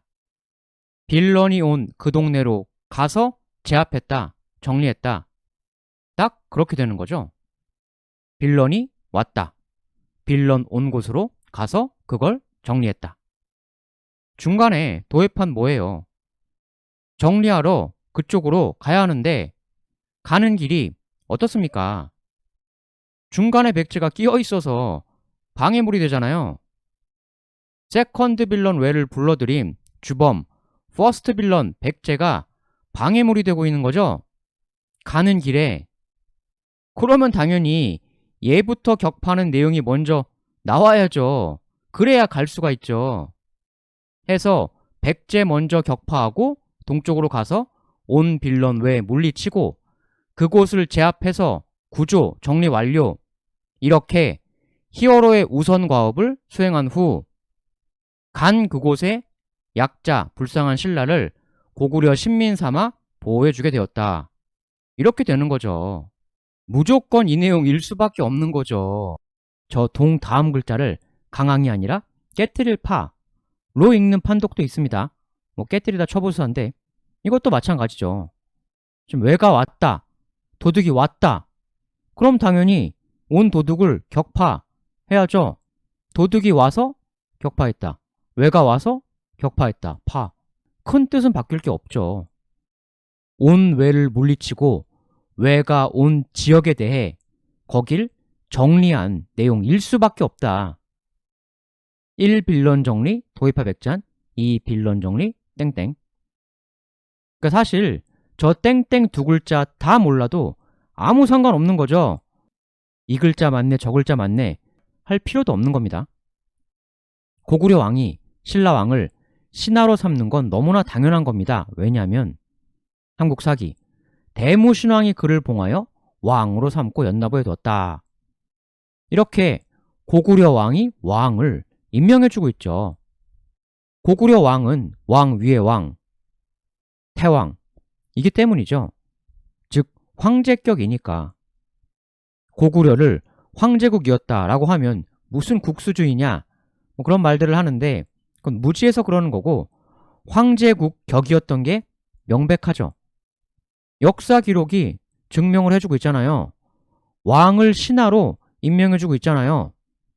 단지 명칭을 황제가 아니라 태왕이라고 썼을 뿐이죠. 황제라는 게 진시황이 개인적으로 만든 말인데 꼭 그 단어를 써야 할 이유가 없죠. 왕 위의 왕, 황제인 태왕이었다. 고구려 왕은 사료상 명백하고 그러면 이제 이거랑 매우 관련이 깊은 거란 정복 얘기를 해봐야 합니다. 지금 이거랑 아주 깊은 관련이 있어요. 광개토 대왕의 바다와 강을 활용한 이 멋졌던 움직임을 모르면 아까의 거란 정복이 이해가 안 됩니다. 그 정확한 실체가. 아니 바다랑 거란이랑 뭔 상관이야? 이렇게 생각이 들겠죠. 잘 모르면 바다로 넘어가서 이렇게 가서 장악한 여기가 바로 서해에서 한강으로 들어가는 입구역이다 라는 게 입구를 장악하면 아래로 비스듬히 흐르는 강, 즉 동남쪽으로 쭉 나아갈 수 있는 대단히 편리한 수운 교통로를 확보할 수가 있는 거죠. 이 수운을 틀어준다는 게 옛날엔 정말 엄청난 의미입니다. 자동차, 기차 이런 게 없는 시대여서 그냥 땅으로 가려고 하면 군대에서 행군해 보신 분들 아시겠지만 걸어서 행군하는 거 얼마나 힘듭니까? 군대에서 손꼽히게 힘든 일 중 하나가 바로 장거리 행군이죠. 그나마 현대에는 육공트럭 같은 거라도 있어서 거기에 물자 싣고 가고 그런 거라도 있는데 옛날엔 그런 것도 없잖아요. 그래서 땅으로 나아간다는 게 굉장히 힘든 건데 그렇기에 강, 수운 교통로를 둘러싼 각 세력 간 엄청난 각축이 펼쳐졌던 겁니다. 특히 한강 수운이 매우 길고 널리 퍼져 있으니까 이렇게 들어가는 초입 요새를 장악한 다음에 고구려는 동남, 즉 신라 쪽 가는 방향으로 매우 편리한 교통로를 활용할 수가 있게 되는 거예요. 체력, 전투력 보존이란 의미로도 경제적으로도. 그러니까 예전 시대는 군대가 공격을 갈 때 가능하다면 거의 반드시 이렇게 수운을 끼고 원정을 가려고 했어요. 왜냐하면 요즘 같으면 목적지가 여기면 굳이 이렇게 안 가도 되죠. 그냥 땅으로 가죠. 왜? 자동차 있으니까. 그러니까 땅으로 붙어 있는데 왜 바다로 가요? 이런 말을 하는 사람은 오늘날 시대하고 옛날 시대를 구분하는 개념이 없는 거죠. 예전에 땅으로 간다 함은 무거운 짐을 지고 끌고 기껏해야 우마술에 엄청난 고생이죠. 근데 배로 가면 얼마나 편합니까? 하물며 군수 물자라는 게 군량 포함 얼마나 무거워요? 수나라 백만대군 왜 실패했어요? 짐 무거워서 실패한 거예요. 기록에 보면 병력들이 식량 갖고 가는 게 너무 무거워서 몰래 버리고 파묻고 그러면서 행군했다고 나오거든요. 이게 군대 안 갔다 오신 분들은 먹을 걸 버리고 간다는 게 이해가 안 되시겠지만 장거리 행군 하셨던 분들은 그 심정이 절절하게 이해가 되실 겁니다. 기존 완전 군장에다가 쌀 한 가마니 추가로 짊어지거나 끌고 가야 한다. 상상하는 것만으로도 도해파 백자는 한강이라는 한반도 최고 교통수단 그 출입구를 확보한다는 의미도 있었던 겁니다. 엄청나게 넓은 최고의 교통수단을 사용할 수 있는 쪽과 없는 쪽 상대가 안 되는 거죠. 군뿐만 아니라 산업적, 경제적 가치도 대단하다. 그러니까 태왕이 해군 끌고 가서 여길 함락시킨 게 군, 산업으로 백제한텐 대단한 난관을 던져주고 고구려한텐 거대한 선택지를 만든 거죠. 기본 배치가 이렇죠. 백제는 북쪽 대고구려, 동쪽 대신라 이렇게 각각 운영하는 건데 두 개의 큰 전선 상대해야 돼요. 근데 양대 전선 운영하는 게 쉬운 건 아니죠. 그러니 한쪽 전선에서 신라 공격을 용이하게 하기 위해 왜를 끌어들인 거죠. 이렇게 되면 백제 동부군 입장에선 신라 공격이 매우 큰 이익이죠. 반면에 신라는 샌드위치가 되었죠. 안 그래도 당시 신라는 제일 약했는데 해서 백제만 감당하기도 쉬운 게 아닌데 백제가 왜를 불러와서 협격 감당이 안 되죠. 그러면 방법은 고구려 형님 도와주세요. 밖에 없죠. 유일한 방법. 그런데 이거를 고구려가 구원을 가려면 어떻게 가야 합니까? 20여 년조 내용이 왜가 와서 난리난 그곳으로 신라를 구하러 정리하러 갔던 그 내용이었는데 도입파백전하고 이렇게 동쪽으로 가서 구하고 정리했다라는 거였잖아요. 즉 이 기록은 이런 루트로 갔다는 얘기예요. 그러면 광개토 대왕은 왜 이 루트를 선택했는가? 왜 이렇게 안 가고 이렇게 갔을까? 무슨 생각이었던 걸까? 이게 이렇게만 보면 이렇게 가면 되잖아. 이렇게 생각을 할 수가 있거든요. 굳이 이렇게 안 가고 이렇게 바로 가면 편한 것 아니냐 라는 생각을 할 수가 있죠. 현실을 2차원 게임하고 구분을 못하는 단순한 생각으로는 그렇게 볼 수도 있습니다. 태왕이 이 방식을 취하지 않은 이유가 다 있죠. 크게 두 개의 측면이 있는데 우선 1번은 일단 당신 백제 신라 양나라의 북쪽 전선이 이렇게 똑같은 수평으로 형성되어 있는 게 아니죠. 태왕이 막 왕 되었던 그 즈음 시기에는 이런 식으로 되어 있었단 말이에요. 백제가 굉장히 강력했었기 때문에 북쪽 전선이 위로 올라가 있었던 거죠. 그리고 이게 설명을 위해 간단 도식화로 해서 그렇지 실제 각 나라 영역 및 세력권이 이렇게 딱 직사각형 형태로 되어 있을 리가 없잖아요. 백제가 위로 공격하여 그의 항전했던 고구려 왕이 비참하게 전사한 게 371이죠. 백제가 강해지면서 그 힘이 확장되어 나가며 여기에 이쪽 영역, 지금의 강원도 영서 지역에 해당하죠. 여기가 백제의 영향력이 아주 강력하게 끼치게 됩니다. 이렇게 등등해서 이 시기에 백제계 유적 유물들이 많이 발견이 돼요. 백제의 강화에 의해 이쪽 지역에 대한 주도권이 백제한테로 기울게 되었던 거죠. 그걸 뒤집어 엎었던 건 바로 광개토 대왕 본인입니다. 371의 비참한 왕 전사에서 391 등극 이후 396 백제 대원정 등 태왕이 직접 수행한 강력한 남쪽 공격을 통해 이랬던 이쪽 지역이 이런 형태로 그 영향력이 바뀌어가게 되었던 겁니다. 그렇기 때문에 광개토대왕이 이제 막 왕 되었을 그 시점은 흔히들 생각하는 이런 식의 형태가 아니라 이런 형태라고 봐야 하는 거죠. 백제의 힘이 강력하게 밀고 올라와 있던 시기였다. 근데 그걸 이렇게 가면 어떻게 됩니까?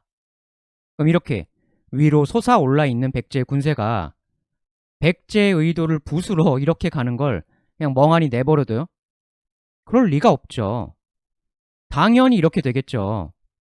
이렇게 막힘을 당할 수도 있고, 근데 막히는 것보다 더 두려운 건 이거죠. 뒤가 끊기면서 뒤통수 공격 맞으며 고립을 당하는 것. 최악이죠. 처참한 비극이 발생할 수가 있게 되는 거죠. 즉, 신라보다 백제가 더 강해서 북쪽 전선이 백제가 더 위로 올라가 있다는 게 고구려군을 상당히 난감하게 만드는 요소가 되는 거죠. 그러니 이런 한반도 동부 라인으로의 구원은 엄청나게 위험한 겁니다. 고구려 입장에서. 그런데 신라는 샌드위치 돼서 구해주세요 이러고 있는 거고, 그러니까 이렇게 한 거죠.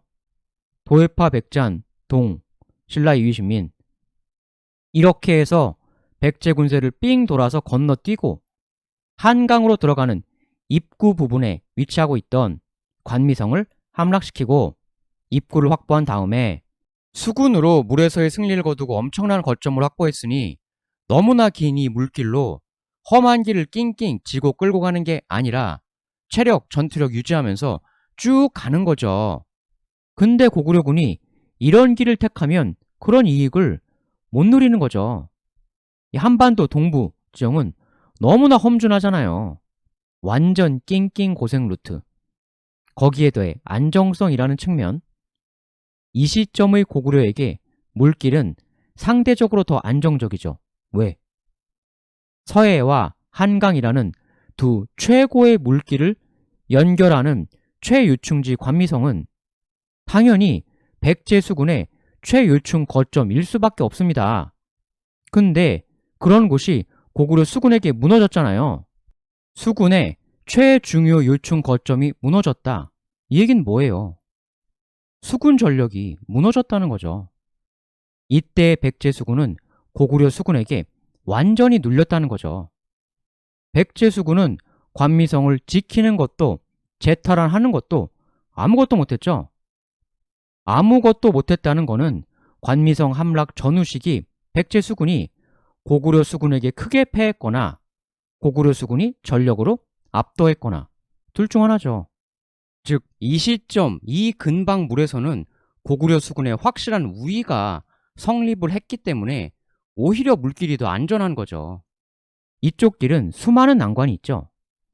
지형 험하니 이렇게 앞을 막으면 요새처럼 되어서 뚫기가 너무 힘들고, 근데 이쪽 물길은 그런 게 없잖아요. 하물며 한강이 전체적 길이가 워낙 기니까 물길만으로도 백제 영역을 나갈 수가 있는 거죠. 전면 차단뿐 아니라 후방 차단도 마찬가지입니다.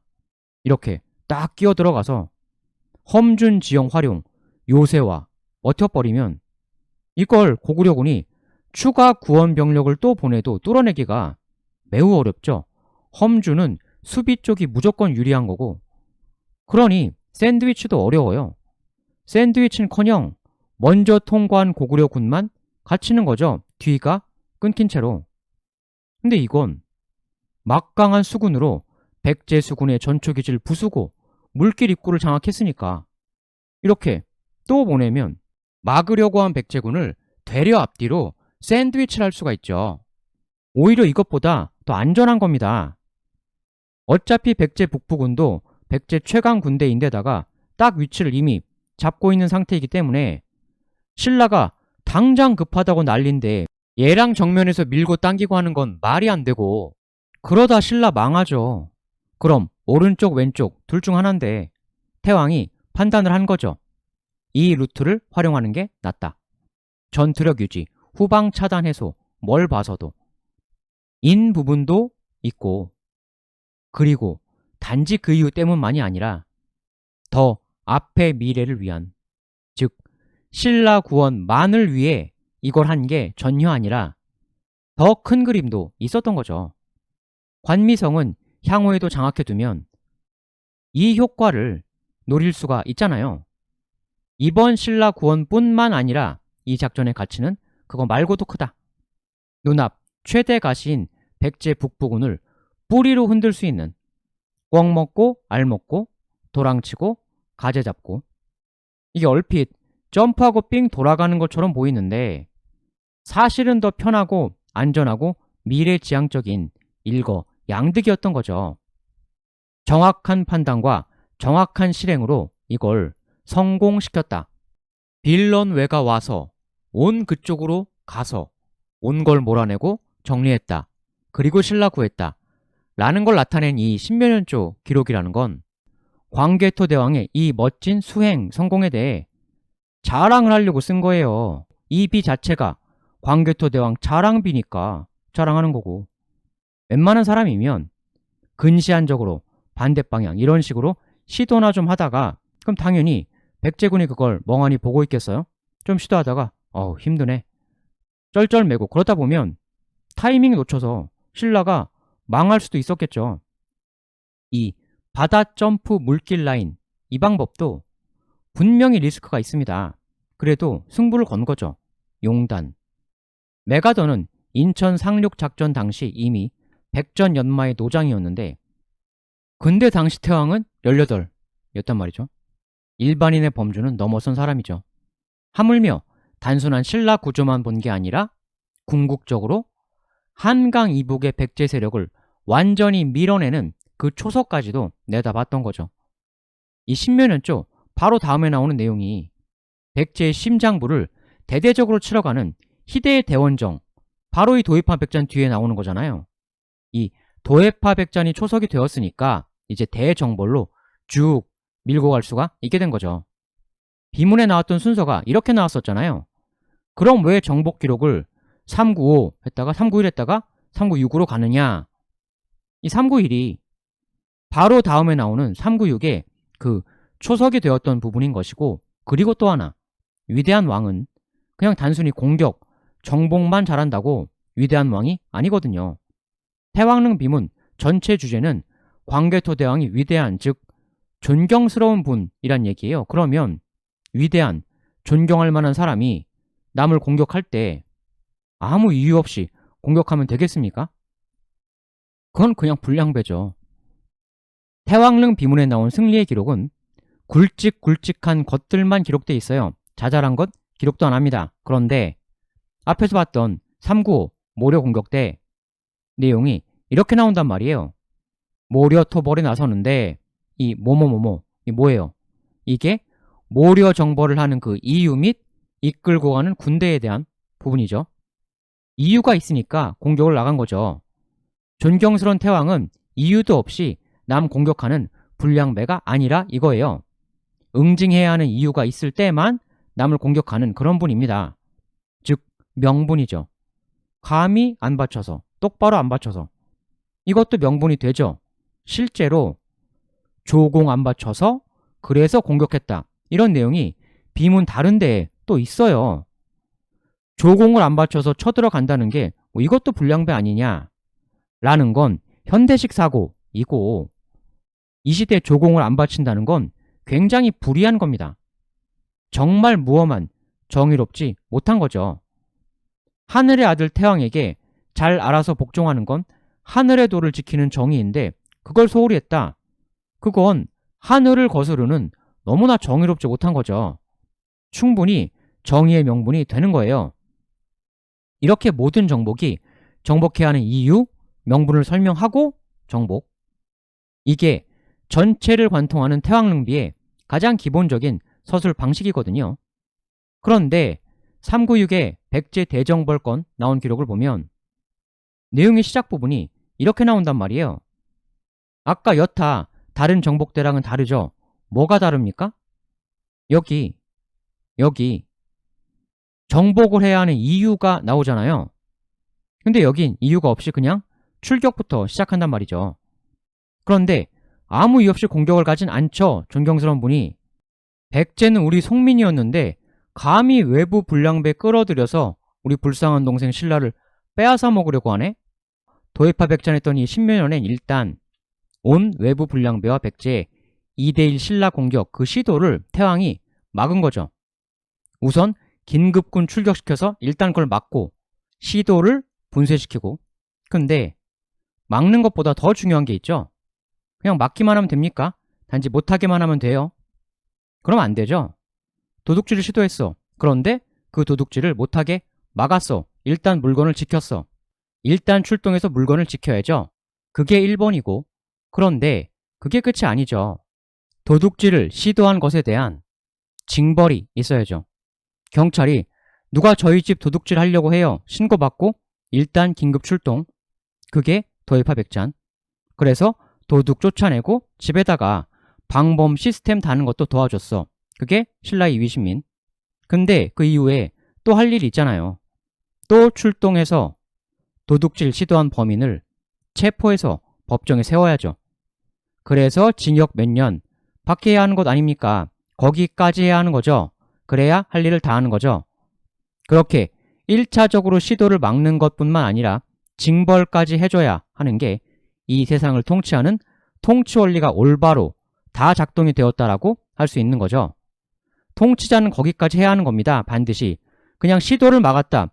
이것만 쓰고 징벌은 못했다라는 게 되면 그건 무능한 통치자이죠. 있을 수 없는 일입니다. 그렇게 글을 쓰는 건 우리 아파 통치 제대로 못했다. 말이 안 되는 거죠. 그래서 광개토 대왕이 감히 내 질서를 무너뜨리려 한 것에 대한 그 확실한 징벌, 시간을 거꾸로 거슬러 기록한 391 기록은 이제부터 기술할 대징벌의 이유, 백제의 죄악을 쓴 거고, 일단 도둑질 막은 내용 쓴 거고, 그러니까 396 저 기록 시작 부분에 여타 다른 정벌 때랑 달리 공격의 이유가 안 나오는 거죠. 앞에 나온 391이 공격의 이유니까. 다만 명분을 이걸 내세우고는 있는데, 단지 태왕이 신라 찝쩍거린 거 혼내주는 그것만을 위해 이 대원정을 한 게 아닙니다.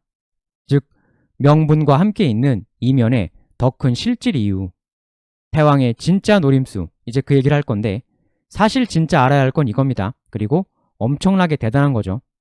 광개토 대왕의 진정한 숨은 의도. 그 힌트가 사실 395 거란, 모려정복이거든요. 다들 시기적으로 395, 396 왜 모려정복 다음에 백제로 쳐들어갔냐, 그 이유를 모르거든요. 그나마 모려, 백제 연결해서 나오는 얘기가, 일단 이 얘기가 나오는 게 있습니다. 여기서 엄청나게 다 카운팅할 수 없을 정도의 말을 확보했다, 이런 얘기가 나와요. 말을 확보했다는 건 기병 전력의 강화와도 당연히 연결이 되겠죠. 해서 1차적으로는 이런 흐름을 생각해 볼 수가 있는 게, 그 전해에 엄청난 말을 확보했다. 그래서 비약적으로 향상된 기병 전력으로 그걸 활용해서 백제에 대한 대대적 공격에 나섰다. 이런 구도를 한번 생각을 해볼 수는 있는데, 그런데 기병 전력이라는 게 평지 지역에서는 어마어마한 위력을 발휘하잖아요. 근데 한반도 지형이라는 게 기병만으로 마냥 밀어붙일 수 있는 그런 곳이 아니거든요. 실제 비문의 기록을 보면 대대적 공격에 나섰는데, 그 과정, 성과로 나오는 게 지금 뭐가 나옵니까? 굉장히 많은 성들을 함락시킨 게 지금 쭉 성과로 나온단 말이에요. 즉, 이 396 대정벌에 있어서 대부분의 전투가 무수히 많은 공성전이에요. 공성전이라고 하면 기병으로 밀어붙일 수 있는 성격이 전혀 아니잖아요. 반면에 기병이 활약할 수 있는 대회전에 대한 기록은 마지막 백제 수도 앞에 다다를 때까지 전혀 나오고 있지 않습니다. 그러니까 바로 전내에 있었던 모려 정복에서 엄청난 말을 확보한 건 맞지만, 이때 기병 전력이 급 강화되어서 그 때문에 백제 정복에 나섰다, 혹은 그 때문에 성공했다, 그건 분명히 아닌 거죠. 기병 전력이 강화된 부분도 있겠죠. 당연히 말이 늘어났으니까. 다만 지금 태왕이 백제 공격하면서 무수히 많은 성들을 만나게 되는 게 백제가 바보가 아니거든요. 당연히 원래 고구려군은 395 말 확보 이전부터 기병이 제일 강했고 늘 그래왔고, 그러면 그런 군대를 막는 제일 좋은 방법이 뭡니까? 당연히 성곽으로 막는 게 최고이죠. 고구려를 상대하는 백제 방어의 핵심 컨셉은 많은 성들로 막는다. 이게 핵심이에요. 그렇기 때문에 태왕의 근원적인 백제 대원정 공격 컨셉도 철저하게 공성전이었습니다. 실제 기록도 마지막 스테이지 수도 도달 이전까지 오로지 성들 함락시킨 이야기만 계속 나오고 있죠. 무슨 엄청 큰 대회전에서 이겼다 이런 얘기는 없고 오로지 성들 얘기만 나와요. 그러니까 태왕은 이 396 정복 때 철저하게 완비된 공성 준비를 통해 원정에 나선 거고, 그러니 여기서 기병 전력은 핵심이 아닌 거죠. 바로 이 한반도라는 굴곡이 많은 지형 그리고 견고한 성곽들, 이런 문제가 나중에 고려 쳐들어온 거란이 그렇게 쩔쩔매고 궁극적으로 대패하게 된 배경도 근원적으로 이 문제였잖아요. 성들 피해서 그냥 와서 수도만 한 방에 노리려고 하다가 그게 안 되니까 당연한 귀결로 고립이 되고, 그게 궁극적 대패로 연결된 것 아닙니까? 그런데 광개토 대왕은 그들하고 비슷한 막강한 기병 전력을 보유한 나라이지만 기병에만 의지하지 않는다. 걔들 같은 이런 한타, 한방 노림수 안 한다. 이거죠. 백제가 무수하게 만들어 놓은 성들. 그래? 그럼 그거 하나씩 하나씩 다 무너뜨려 줄게. 하나씩 하나씩 다 먹으면서 온 거예요. 그런 기록이죠. 근데 이게 정석이죠. 왜 거라는 고려 공격에 실패했고 광개토 대왕은 비슷한 여건인데도 백제 공격에 성공했는가? 그 이유가 나오는 거죠. 나중에 거란 걔들보다 광개토 대왕이 확실하게 많이 고수였던 거죠. 그러면 성들을 함락시키며 간다라는 컨셉이었으면 어떻게 해야 했겠어요? 태왕이 이 백제 대원정을 위해 집중적으로 키운 건 공성군이었던 거죠. 기병이 아니라는 거죠. 고구려 기병은 원래도 강했는데 근데 그건 저 많은 성들 상대로는 큰 의미가 없고, 그러니까 바로 직전해의 모려 정벌로 엄청난 말을 얻었다. 이거는 그 강화한 기병 전력으로 백제를 치러 간다. 이건 전혀 아닌 거죠. 근데 그러면 바로 전에 있었던 이 북방의 모려 정벌과 어마어마한 말 확보, 이것은 백제 정벌과는 아무 상관이 없느냐? 아니죠. 엄청난 상관이 있죠. 그냥 단순한 생각으로 말 얻었으니까 그 기병 전력으로 공격 갔나 보군. 그게 아니었고 다른 방향에 관련이 있었던 거예요. 그게 뭐냐? 사실 391에 이거랑 관련이 있습니다. 북방의 모려와 백제 정벌은 밀접한 관련이 있는데 그 연결고리가 바로 중간에 쓴 이 391의 도해파백잔이에요.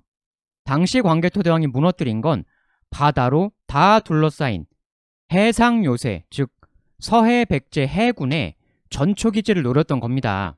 제해권 장악의 작업이었던 거죠.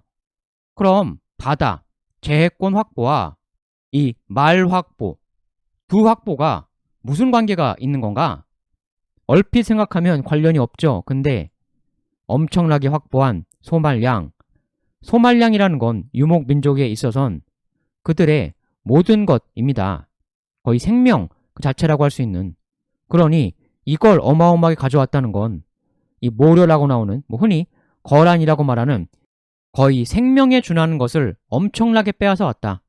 근데 그렇게 중요한 걸 빼앗아 오는데 그렇게 하게 된 계기가 뭐뭐 사람 구출이 아니라 조공을 안 바쳐서였죠. 당연한 논리상.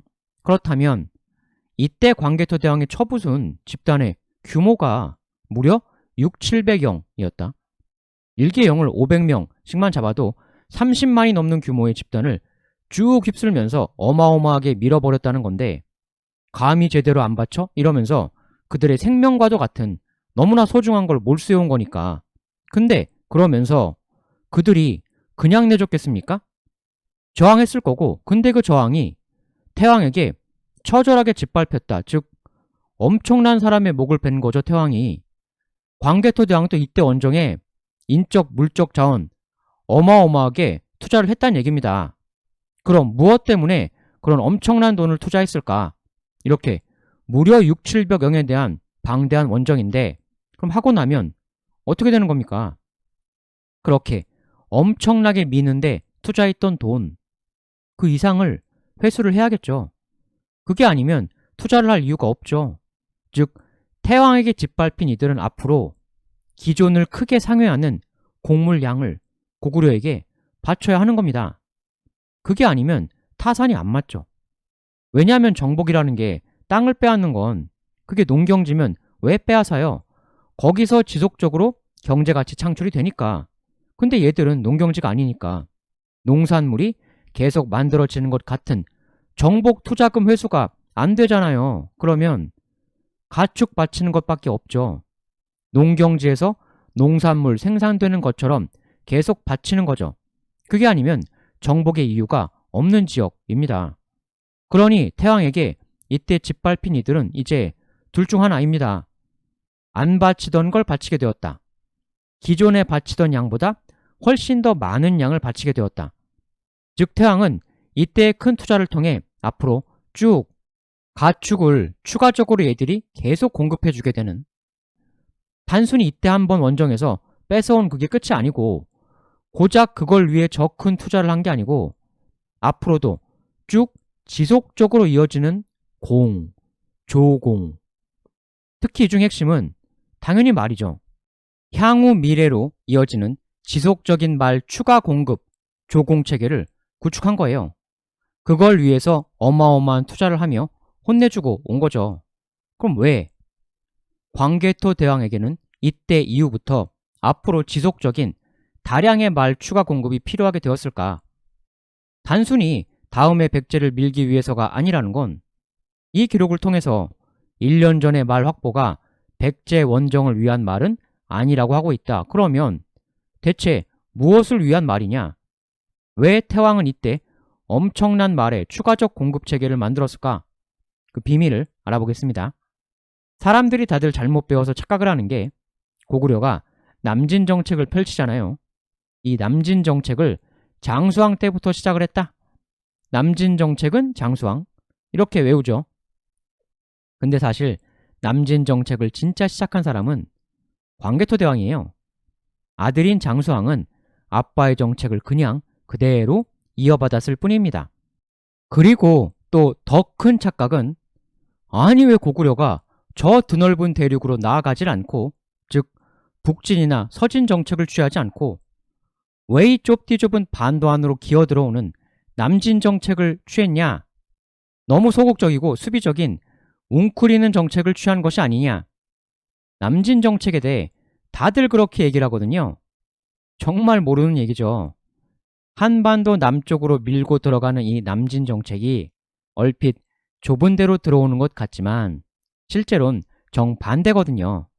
북진이나 서진보다 훨씬 더 넓은, 훨씬 더 광대한 스케일의 그야말로 광개토라는 명칭에 걸맞는 그런 엄청나게 광대한 전략이었던 거예요. 저 한반도 남쪽으로 밀고 내려가는 남진 정책이. 왜 그러냐? 일단 사람들이 고구려 남진 정책의 대표적 상징으로 알고 있는 평양천도, 수도 변경, 이걸 장수왕 때 이뤄진 거여서 남진 정책을 장수왕이 시작한 거라고 다들 알고 있지만, 광개토 대왕이 평양에 9개의 절을 창건하였다. 나라의 수도를 바꾸는 게 어느 날 갑자기 되는 게 아니잖아요. 미리부터 준비를 해야 하는 거고. 그러니까 장수왕 때 평양천도가 이뤄졌다고 해서 그 평양천도의 의사결정을 장수왕이 한 게 아니라는 거죠. 수도를 평양으로 옮기기 위한 준비 작업은 이미 광개토 대왕 때 들어갔던 겁니다. 지금도 우리가 신도시를 만든다고 하면 우선 사전 인프라 구축을 먼저 하는 것처럼 새로운 수도로 평양을 정해놓고 먼저 인프라부터 깐 겁니다.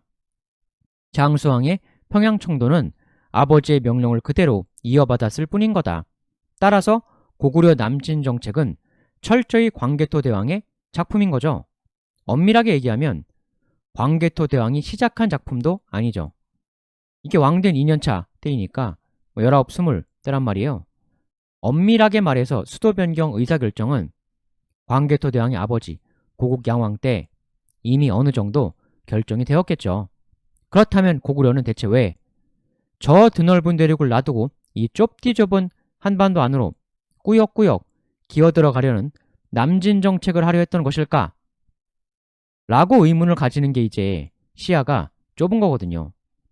한반도 남쪽으로 들어가는 남진 정책이 훨씬 더 드넓고 광활한 대플랜이었던 겁니다. 왜냐하면 여기서 우리가 국제 정세를 이해할 수가 있어야 하는데, 광개토대왕이 300년대 후반부에서 400년대 초반부 이렇잖아요. 근데 여러분들 잘 아시는 삼국지 시대가 언제입니까? 삼국지 시대가 종결이 된 게 오나라 손호가 멸망한 게 280, 삼국지 시대를 정리한 게 위초호가 아닌 사마 진나라인데, 근데 삼국지 통일한 이 진나라를 우리가 역사 시간에 서진이라고 배우죠. 왜냐면 이 진나라가 얼마 못 가서 북방 민족 세력에 의해 무너집니다. 280에 손호 멸망시키고 통일했지만 불과 316 때 흉노족이 만든 나라에 의해 망해요. 근데 망하고 나서 사마예라는 사람이 있는데, 이 사람이 옛날 오나라 수도였던 지역에서 진나라의 명맥을 다시 이어나갑니다. 즉 한참 남쪽 위치에서 진이 다시 리스타트 되게 된 건데, 수도가 남쪽 중에서도 동쪽에 있었으니까 동진이라고 부르죠. 이러면서 북쪽 지역에서는 북방 세력들이 활개를 치게 되고, 그로 인해 원래 중원 등지에서 살던 사람들이 동진이 있는 양자강 남쪽 지역으로 대대적으로 이동을 하게 됩니다. 이러면서 펼쳐지게 되는 게 우리가 역사 시간에 배웠던 남북조 시대라는 한 시대의 그 기틀이 마련이 되는 건데요. 흔히 암기 지식으로 기계적으로 구분하는 남북조 시대는 이 동진 다음에 유송부터 라고들 외우는데, 근데 유송이 그 동진을 황제를 찬탈해서 이어진 나라입니다. 그러니까 이 동진이 남북조의 남조, 그 기틀 시작의 나라다 라고 할 수가 있는 것이죠. 더 근원적으로는 삼국지 오나라 땅에 동진을 세운 거니까 오나라가 미래 남조의 아주 기본적 틀을 잡았다, 이렇게 볼 수도 있는 거고, 그러니까 삼국지에서 다들 위촉 대결 구도만 생각하는데 오나라도 그 역사적 의의가 결코 작은 게 아닌 거죠. 오나라가 황제국도 되고 하며 틀을 잡은 게 나중 남조의 기본적 틀이 되어준 거라고 볼 수도 있으니까, 그런 의미에서 손권도 결코 역사에 그 비중이 작은 사람이 아닌 거죠. 그런데 그렇게 원래 삼국지에서 오나라고 위나라가 이렇게 남북으로 대치를 했었지만, 그때 누가 더 강했습니까? 위나라가 훨씬 더 강했죠. 인구가 월등히 더 많고 경제력 국력도 강했죠. 해서 이 위를 그대로 먹은 사마 진나라가 그대로 통일을 한 거고, 그러니까 200년대 후반부까지만 해도 오나라가 있는 강남 지역은 그렇게 인구가 많이 있지 않고 경제 규모도 상대적으로 빈약했단 말이죠. 그런데 진나라가 무너지고 남쪽으로 가서 동진으로 새 출발하게 되면서 그 북쪽, 중원 등 지역은 이른바 5호 16국 시대, 그 이전에는 중원인들이 오랑캐라 부르며 조롱했던 북방 세력들이 마구 난입해 들어와서 이 나라 저 나라 막 만들고 서로 대쟁투를 벌이는 극도의 혼란기가 펼쳐지게 됩니다. 그러면서 원래 거기에 살던 이들이 동진이 있는 양자강 남쪽으로 대거 이동을 하면서 인구 유입이 되고, 기존엔 개간 못했던 땅들을 개간해서 농사짓고 산업활동, 양자강 이남의 경제력이 급격하게 성장을 하게 됩니다. 그러면서 이제 시대가 북쪽 북조나라와 남쪽 남조나라가 대치하는 남북조 시대의 틀이 열리게 된 거죠. 이러한 대격변이 일어난 그 300년대에 광개토 대왕이 역사에 등장하게 된 겁니다. 사실 고구려의 가장 큰 라이벌은 역시 옆에 있는 북조나라이죠. 나중에 백만대군 수나라도 그 뿌리가 이 북조나라이고, 그런데 이 북조나라는 동시에 남조나라하고도 필연적으로 라이벌 구도가 형성이 될 수밖에 없죠. 그러나 기본적으로는 아직까지도 전통의 중원을 먹고 있는 북조나라가 남조나라보다 국력이 더 강합니다. 기본적으로.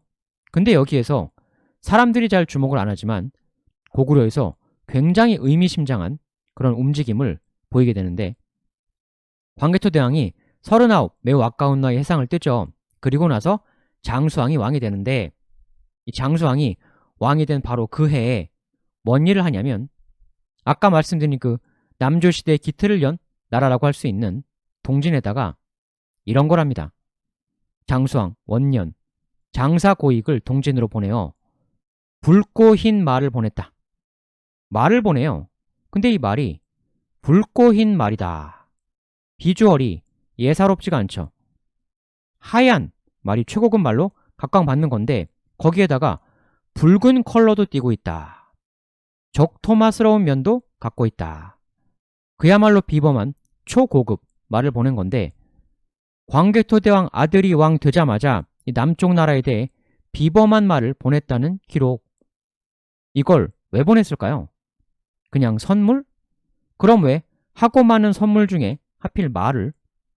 그 이유를 이제 이 기록으로 알 수가 있게 되는데 아까 이 말 보낸 동진을 찬탈해서 이은 나라가 유송이라고 했었죠?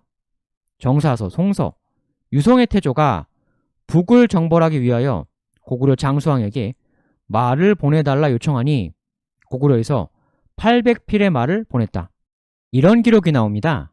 쭉 역사를 보면 남쪽, 북쪽 대결을 한다고 했을 경우에 디테일하게 전투적으로 들어가면 삼국지에서도 그랬습니다만 오나라가 수전에 있어서는 위나라를 압도 있어도 육전에 들어가면 위나라에 대해 굉장히 힘겨워했던 게 바로 위나라의 막강한 기병이거든요. 남쪽 지역하고 북쪽 지역이 그 보유할 수 있는 전투용 말의 양이나 질이나 비교가 안 되잖아요. 북쪽 나라들은 대단히 강력한 양질의 전투용 말을 월등히 수월하게 확보할 수가 있는 반면 오나라 같은 남쪽 나라는 그만한 양질의 전투용 말을 확보하는 게 너무나 어렵죠. 지역상. 나중에 명나라 주원장이 남쪽에서 일어나 밀고 올라간 몇몇 예외적 사례들을 제외하고는 기본적으로 남쪽 나라들이 북쪽 나라 군에 대해 굉장히 힘겨워하는 게 기본이었어요. 바로 이때 유송이 북쪽 나라와의 대결에 있어 상당량의 말을 고구려에 요청한 것. 이게 그 일면이 여실히 드러나는 부분이죠. 해서 이때 장수왕이 무려 800필에 달하는 말을 보내주었는데 근데 이걸 장수왕이 무슨 자선사업가도 아니고 공짜로 줬겠습니까? 한두 마리도 아니고 무려 800필을? 아니죠. 당연히 대가가 제공되었겠죠. 즉 이때 이 말 보낸 건 뭐예요? 방산 수출이죠. K방산.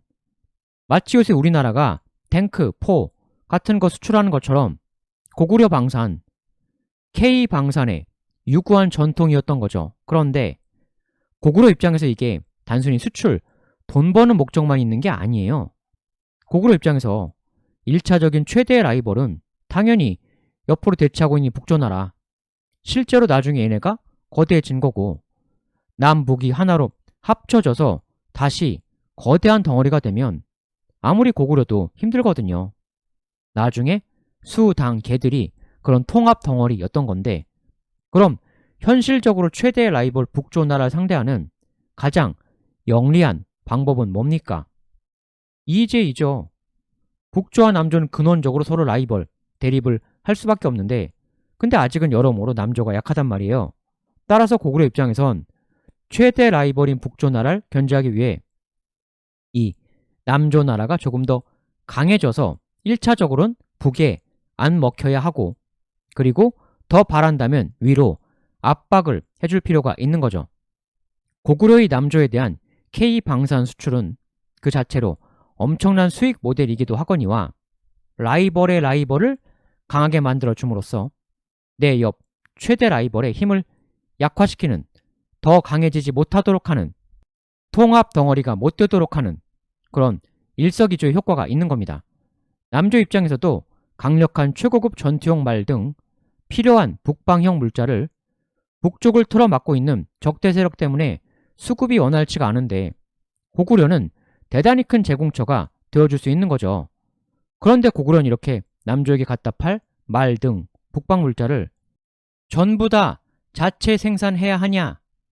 근데 아무리 고구려라 해도 우수한 전투용 말은 굉장히 귀한 건데 하물며 이 옆에 라이벌 구도도 있으니까 고구려 기병 전력으로 써야 하는 걸 그냥 막 갖다 줄 순 없단 말이에요. 우리나라도 우리가 쓸 무기는 남겨놓고 팔아야 하는 거죠. 아무리 돈이 좋아도. 막강한 대규모 기병대를 갖춘 북조나라에게 남조나라가 맞서려면 굉장히 많은 수의 양질의 전투마가 지속적으로 공급이 되어야 하는데 그걸 다 고구려가 초과 생산해서 갖다 팔긴 어려운 거란 말이죠. 그런데 이때 이 엄청난 말 확보가 단순한 일회성이 아니라 그냥 이번 한 번만 왕창 뺏어오려고 이런 대원정을 일으킨 게 아니라 무려 6, 700영을 쫙 밀며 엄청난 군비, 돈을 투자해서 혼내주며 앞으로 더 많이 계속 잘 바쳐라. 새로운 시스템의 구축. 즉 태왕은 무슨 이유에서인지 어마어마한 유목인들을 혼내주면서 엄청난 양의 추가적 말 공급 체계를 만들려고 했단 말이죠. 왜 이렇게 어마어마하게 추가 확보하려고 했을까? 정작 당장 급하게 필요했던 건 기병 전력이 아니라 공성력이었는데, 그러면 당연히 이 추가 확보의 의미는 뭐겠어요? 기존의 고구려가 기본적으로 쓰던 것 이상의 물량을 확보하려 했다는 것, 그 얘기밖에 안 되는 거죠. 그게 이 기록이죠. 이런 기록이죠. 갖다 팔겠다는 거죠. 장수왕이 마케팅 차원에서 견본품 보낸 거죠. 메이드 인 고구려 말이다. 얼마나 멋있냐? 고구려 말이면 너희들도 멋지고 강한 기병 전력 구축할 수 있어. 그러니까 사라. 다만 나중에 실제로 팔 때는 OEM이죠. 원천적으론 북방 유목민족이 갖다 바친 건데 브랜드를 메이드 인 고구려로 바꿔서 파는 거죠. 그 OEM 비즈니스를 만들려고 했던 게 바로 광개토 대왕이다.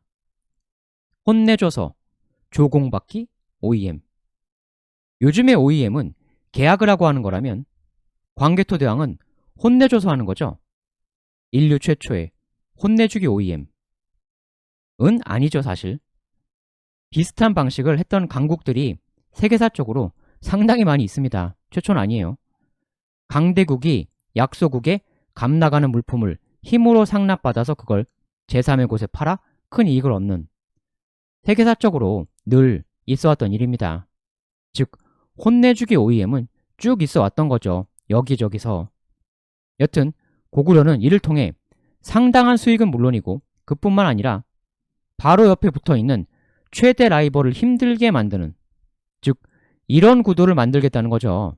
광개토 대왕이 볼 때 그냥 가만히 있으면 결국 더 센 얘가 통합 덩어리 될 텐데 그럼 우리도 위험하다. 실제로 그렇게 되었죠. 나중에. 이건 조금만 머리 회전이 되면 충분히 예상 가능한 일이거든요. 다만 그럼 그걸 고구려 입장에선 막으려면 어떤 방법이 있겠냐. 그 방법을 실행한 겁니다. 혼내주기 OEM으로 엄청난 말 추가 공급 시스템 구축. 그걸 팔아 돈 벌기 및 남조군의 상대적 강화 도모. 수익 확보와 라이벌을 약화시키겠다는 일거양득.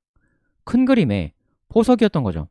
근데 이 구도를 지속 가능하게 안정적으로 완전히 구축을 하려면 하나의 문제가 있는데, 지금 여기가 이렇게 바다로 되어 있고 이렇게 가야 하는 거잖아요. 남조가 있는 저기로 가려면 이렇게 가야 하니까, 가려면 뭐가 문제가 되겠습니까?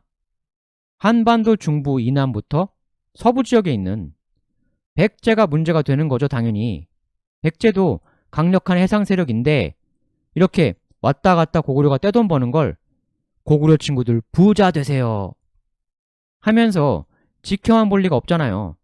당연히 엄청난 문제가 생기죠. 커트를 하려고 나올 거고. 근데 위치상 이런 쪽 등지에서 재해권 대결이 벌어지게 되면 이건 기본적으로 보다 가까운 쪽에 베이스 캠프를 갖고 있는 백제가 유리할 수밖에 없죠. 그러면 이 구도, 즉 이런 교류 구도를 안정적으로 만들려면 고구려한테 우선적 과제는 뭡니까?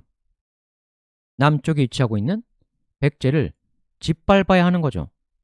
백제만 없다면 최대 라이벌 북주 국가의 라이벌 남조 나라와 교통하는데 아무 문제가 없어지는 거죠. 백제라는 방해물이 없어지면 고구려는 지속적인 엄청난 수익 모델이 생김과 동시에 최대 라이벌을, 그 라이벌의 라이벌을 이용해 약화시킬 수 있는 그런 꿩 먹고 알 먹고 구도가 성립을 하게 되는 겁니다. 반면에 백제는 그걸 용납을 할 수가 없죠. 그러니까 395년에 엄청난 말의 추가적 공급 시스템을 확보한 이후에 바로 그 다음해인 396년에 광개토 대왕이 백제에 대한 대대적 공격에 들어간 게 그 흐름이 쭉 이해가 되는 거죠.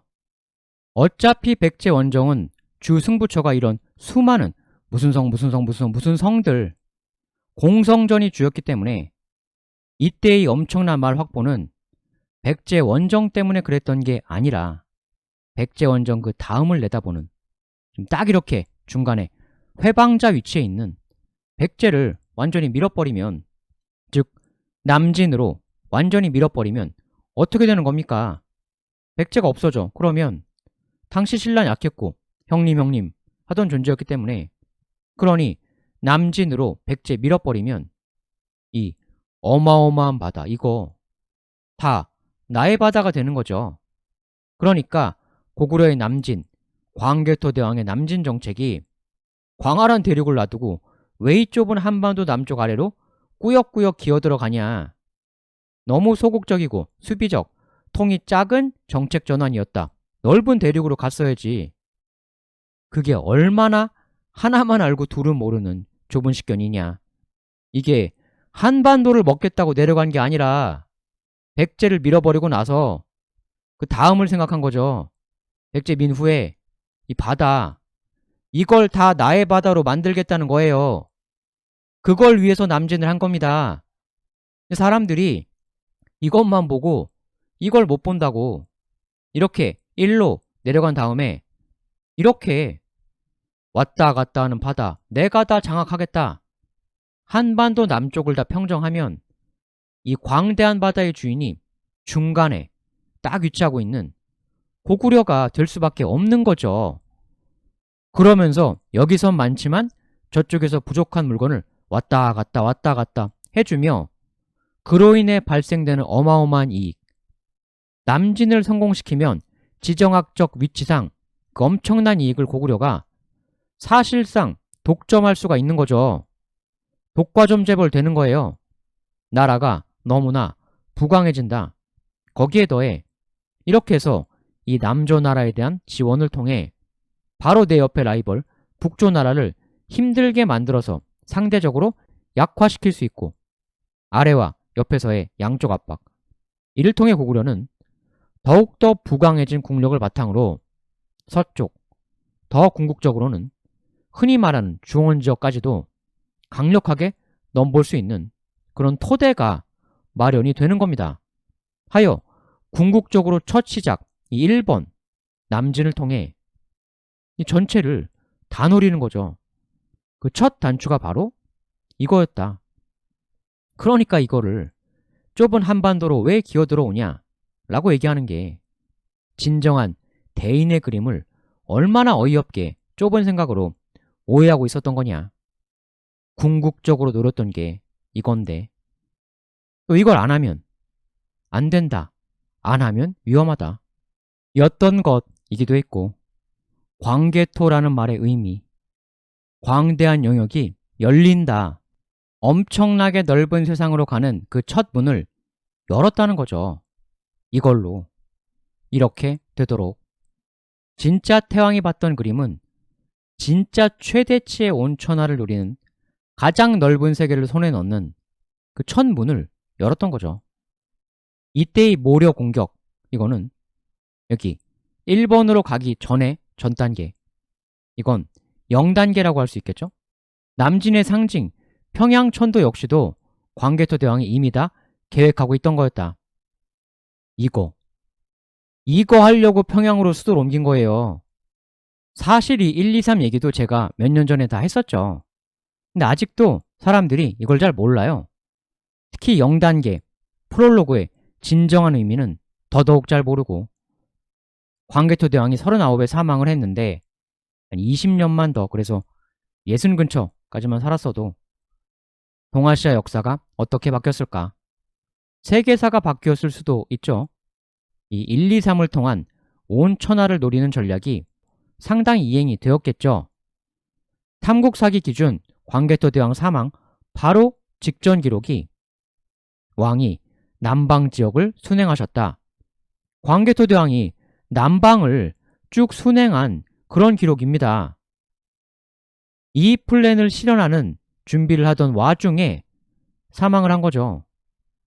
이른 사망이라는 불운만 아니었어도 장수왕이 그렇게 많지 않은 나이에 왕이 될 수밖에 없었는데, 장수왕이 왕되고 여러 대단히 이상한 일들이 고구려에 생기죠.